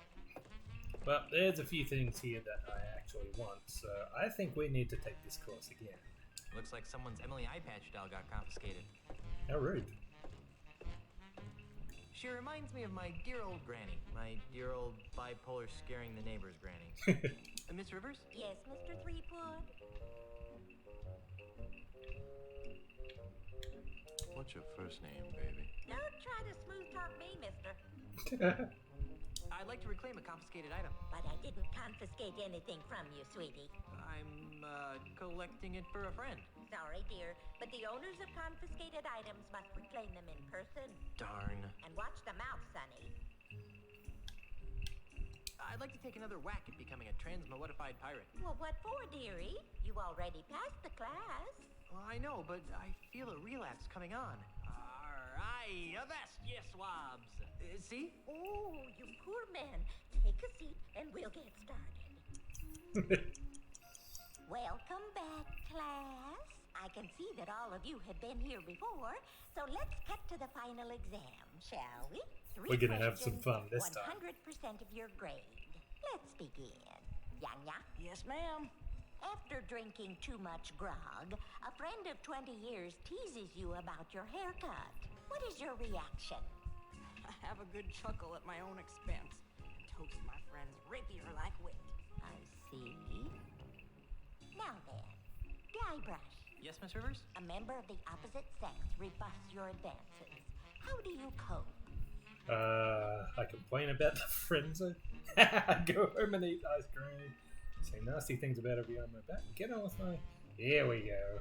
I transform myself into an undead creature of unrelenting evil, terrorizing the seven seas in my never-ending quest to make her my bride. Yeah. Oh, my. Oh, That's cool, man. Yes? A stranger approaches you and asks for the time. How do you respond? I don't know how to tell time. Sounds Okay, about right. second question. Guybrush? Yes? Your tofu burger is delivered medium well, despite your explicit request for medium rare. How do you react? Burn the restaurant to the ground. Big stink. Questioning the ancestry of the chef and the entire. Why don't we send the burger back to the chef or quietly eat the burger?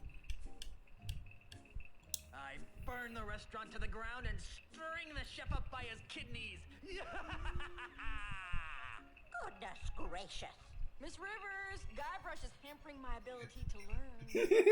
Mungo, Yes'm? you see a man accosting another with a sword. What do you do? I run the attacker through with my trusty sword, Winnie. And Yanya? Yes, Miss Rivers? A scruffy-looking stranger offers you a grog. What's your response? I politely but firmly decline his offer. Alrighty then. Now for the third and final question. Mungo. Yes, ma'am? While delivering Christmas toys to orphans on a nearby island, you notice a passing ship that's obviously taken on too much cargo. What do you do? I sail by, resisting the urge to attack. Okay. Now, Yanya. Yes, ma'am. Your captain has plotted a course directly through the heart of the Devil's Triangle. How do you react? I feel a small degree of superstitious, irrational fear, but press on with my duties. And finally, Mr. Threepwood. Yes?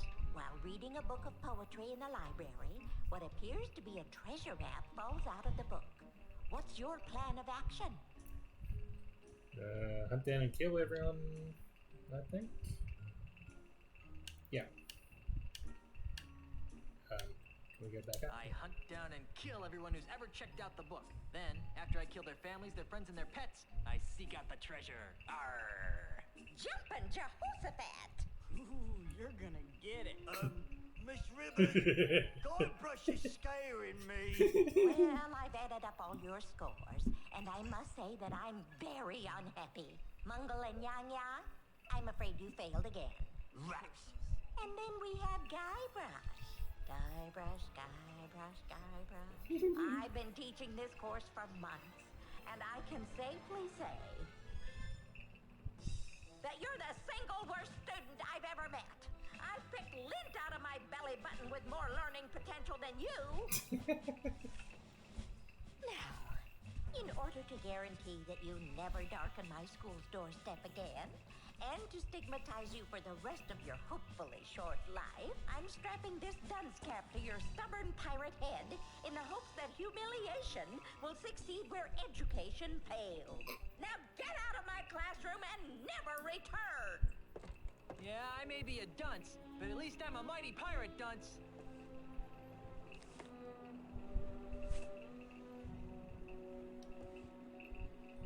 That fire alarm over there looks pretty conspicuous, doesn't it? In case of fire, pull alarm. I'm not picking that up.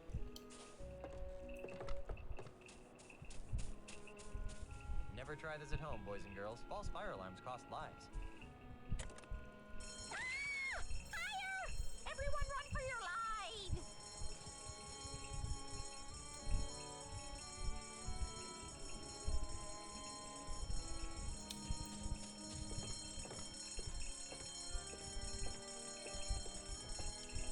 What do we got here? Gotcha!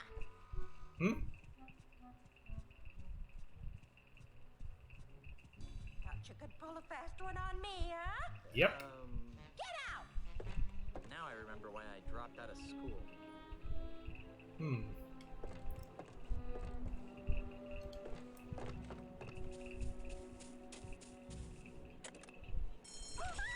Another fire! Everyone run for your lives!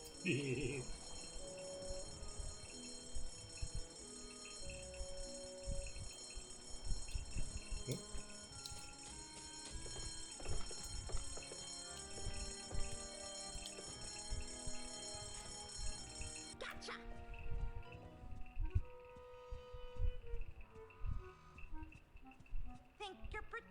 don't you? Yes. Get out! I'm surprised she fell for that again.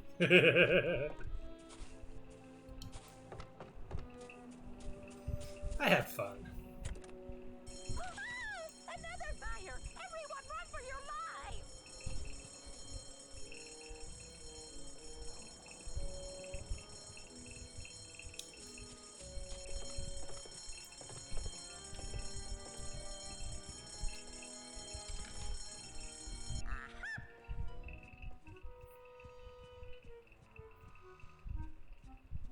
Think you're pretty clever, don't you? Get out! It's a good thing that Miss River's short-term memory seems to be on the fritz.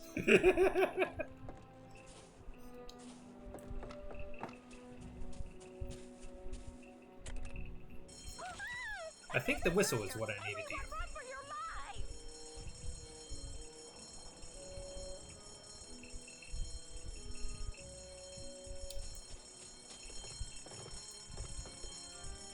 No thanks. I've got enough bad habits as it is.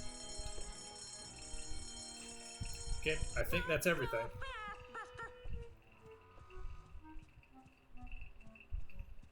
The fire alarm is not a toy, Mr. Threepwood. Get out! I wonder how many times I can get away with this. Alright, let's see what we got.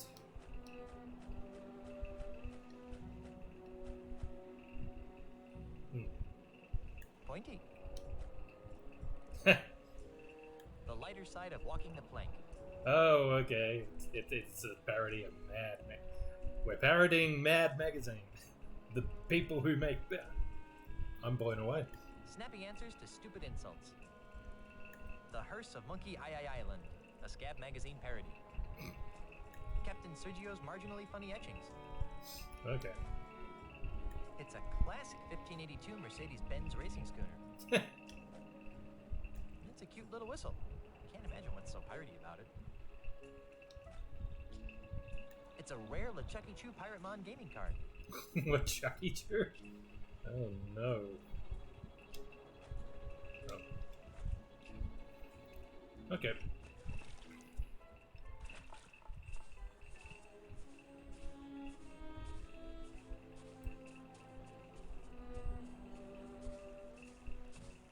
I'm out of here!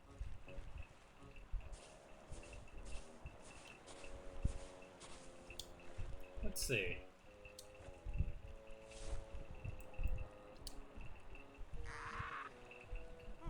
Kinda sounds like a parrot.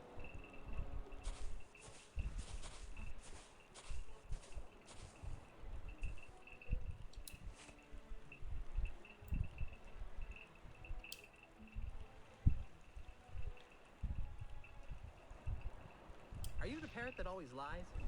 No. I don't think that told me anything. Who's your daddy? How's your seat good? That must have been the lying parrot. Lying parrot. Okay. Which way should I go to find Tiny's hat? East. That must have been the truth-telling parrot.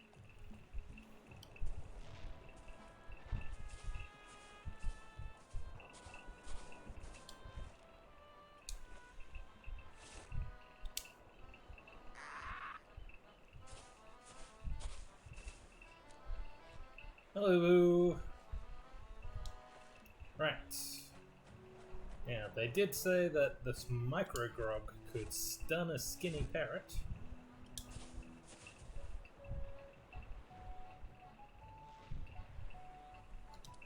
There we go.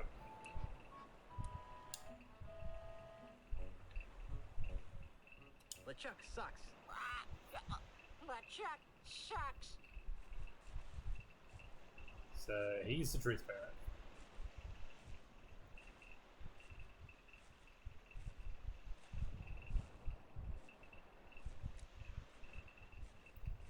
So the truth parrot is the tipsy one, which is now on the right.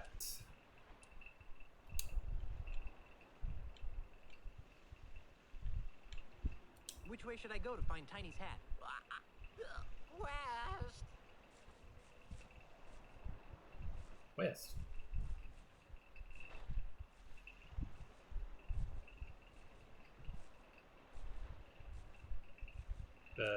I just came from the west. Unless they mean right here? Is Tiny Lafitte's hat buried under this rock? Heck yes. Okay. That's cool.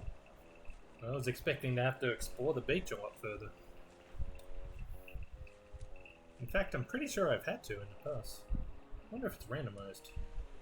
Alright, so now I need a way to get rid of this rock.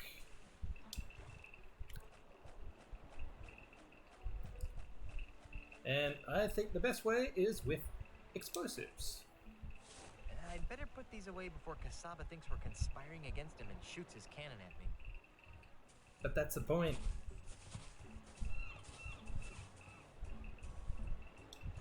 Well, maybe you have to get rid of the parrots first.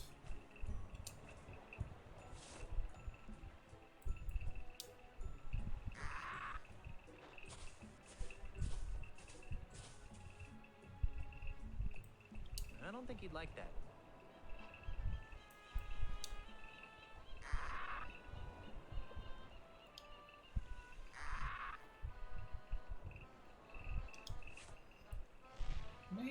Maybe I should just be sure I got the...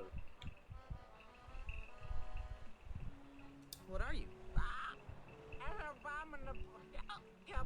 Oh, it is the lying parrot. That must have been the lying parrot. Okay. So the lying parrot is the tipsy one. Well, sure, I fed my drink to the truth telling. Okay. Alright, well, left one's struggling. Which way should I go to find Tiny's hat? North. Okay.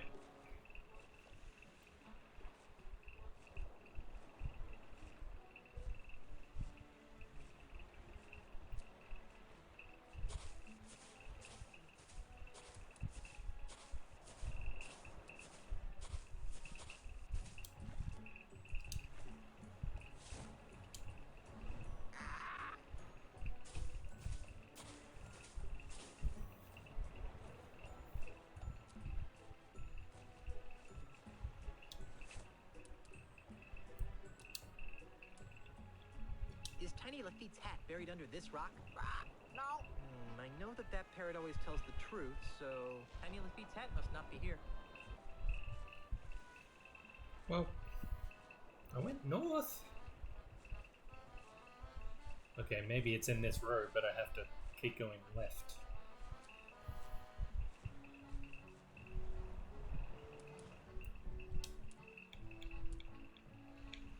Which way should I go to find Tiny's hat? East. Okay. Right. I meant right. Of course I meant right.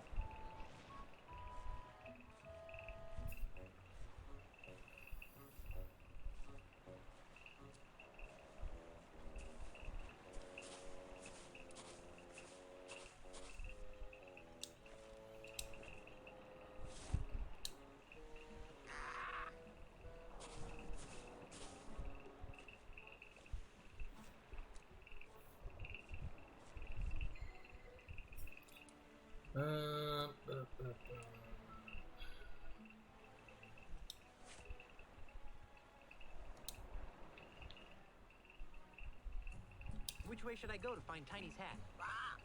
East. Okay.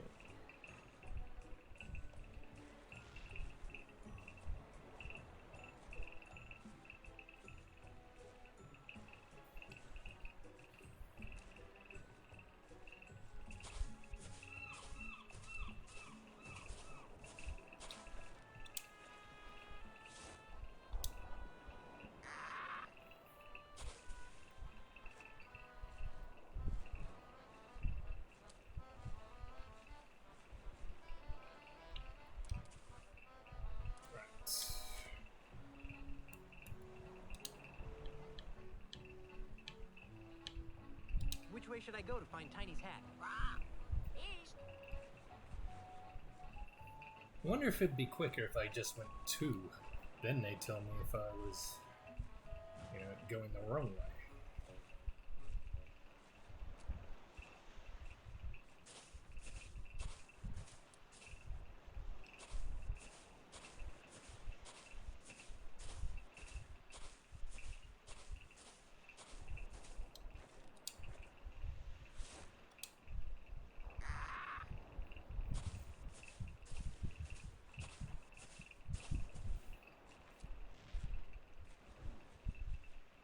don't think he'd like that.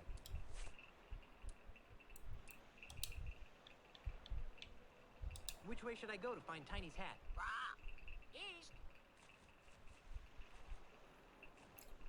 Sure are a lot of rocks.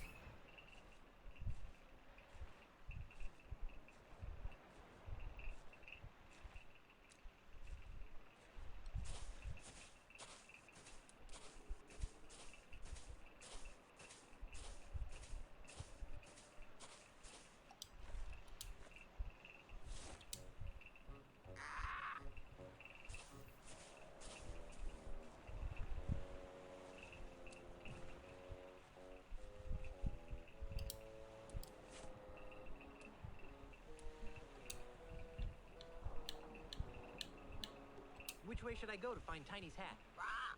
East. Whew. So many rocks.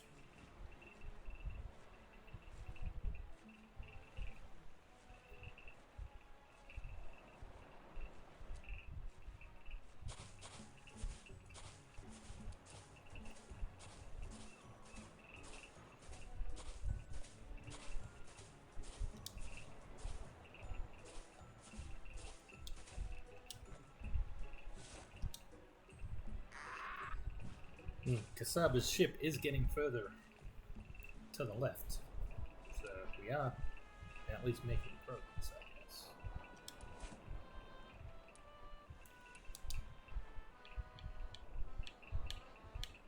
Which way should I go to find Tiny's hat?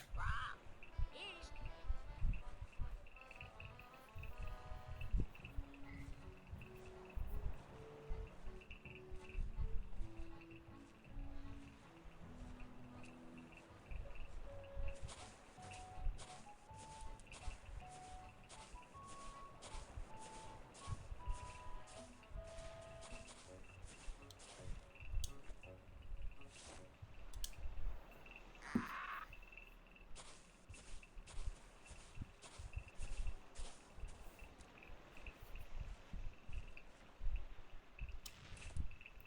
Alright, run on the right is sober. Which way should I go to find Tiny's hat? Nowhere. I know that parrot always tells the truth, so Tiny Lafitte's hat must be buried under this rock. Success! I guess the parrot's lost interest. That's okay. If my clever use of the parrots was correct, the bronze hat is under this immense rock. I'm going to do another save here because I'm pretty sure we're about to have a cutscene. And I don't want to risk it crashing. I'm not even remotely mighty enough to pick that up. There's got to be a better way to get under there. I think I have just the thing. I'm pretty sure Admiral Kasaba can still spot us out here. Hi there, little Guybrush. Hi there, big Guybrush. Hi there, little LeChuck. Ahoy there, big Guybrush. What's on your mind, little Guybrush? I think Admiral Kasaba's a big dope, don't you? Oh, I don't know, little Guybrush. What do you think, little LeChuck?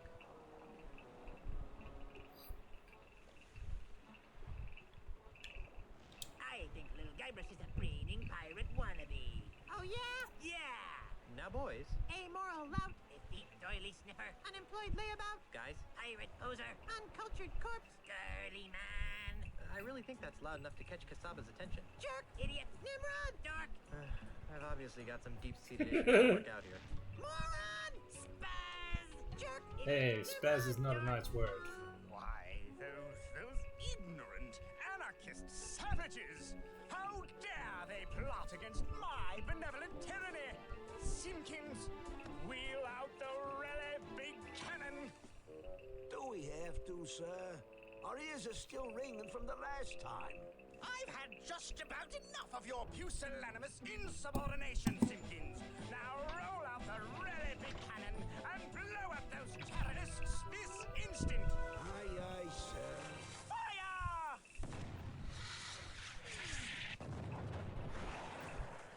Bye-bye, Igor Chuck.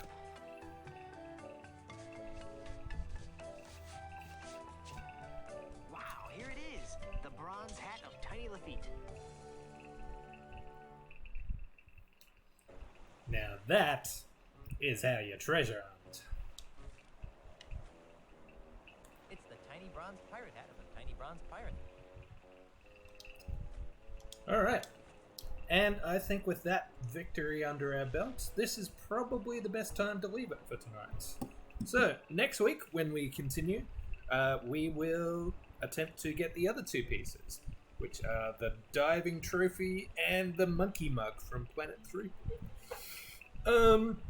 If you would like to see more Monkey Island Madness, which is a name of the one of the Monkey Island game collections back in the day. If you haven't looked down below, there's a link to my YouTube channel. I now have a playlist there of my previous Monkey Island playthroughs for your entertainment, as well as playthroughs of all the other stuff I stream on here. There's also a link down there to my Twitter, which will let you know when I go live. It is generally the same time each week, 8 o'clock on Saturday nights, Australian Eastern, still daylight savings time at the moment. That must be getting pretty close to finishing though. And another link down there is to my Tumblr, where I have recently been writing up a series of blog posts about the Archie Sonic comics back in the day, and how they had a lot of similarities to a typical 65-episode syndicated cartoon series from the 80s or 90s. So, you know, they share a lot of the same story beats. They had the episode where everyone shrinks, they had the episode where everyone's giant, they have the episode where they go into space, there's the episode where the hero and the villain get stuck together and have to work together to free themselves. There's the episode where the sidekick gets kidnapped. There's the episode where the hero gets kidnapped and has to be rescued by the sidekick. All that good stuff. Most recently, one I did was the one episode that's unique to the show's characters and premise. And I'm doing that as a multi-part series because I think there's a few story arcs from the series that qualify for that. The first one I had a look at was the infamous Mecha Madness special, where Sonic got turned into a robot and turned against his friends. It's a classic. Alright, I'm tuning in for the night. Thank you for watching. Thanks again to the new follower. Really appreciate it. And hope you enjoyed the stream. Yeah, hope I'll catch you back here again next week, where we continue the story. And take care of yourselves.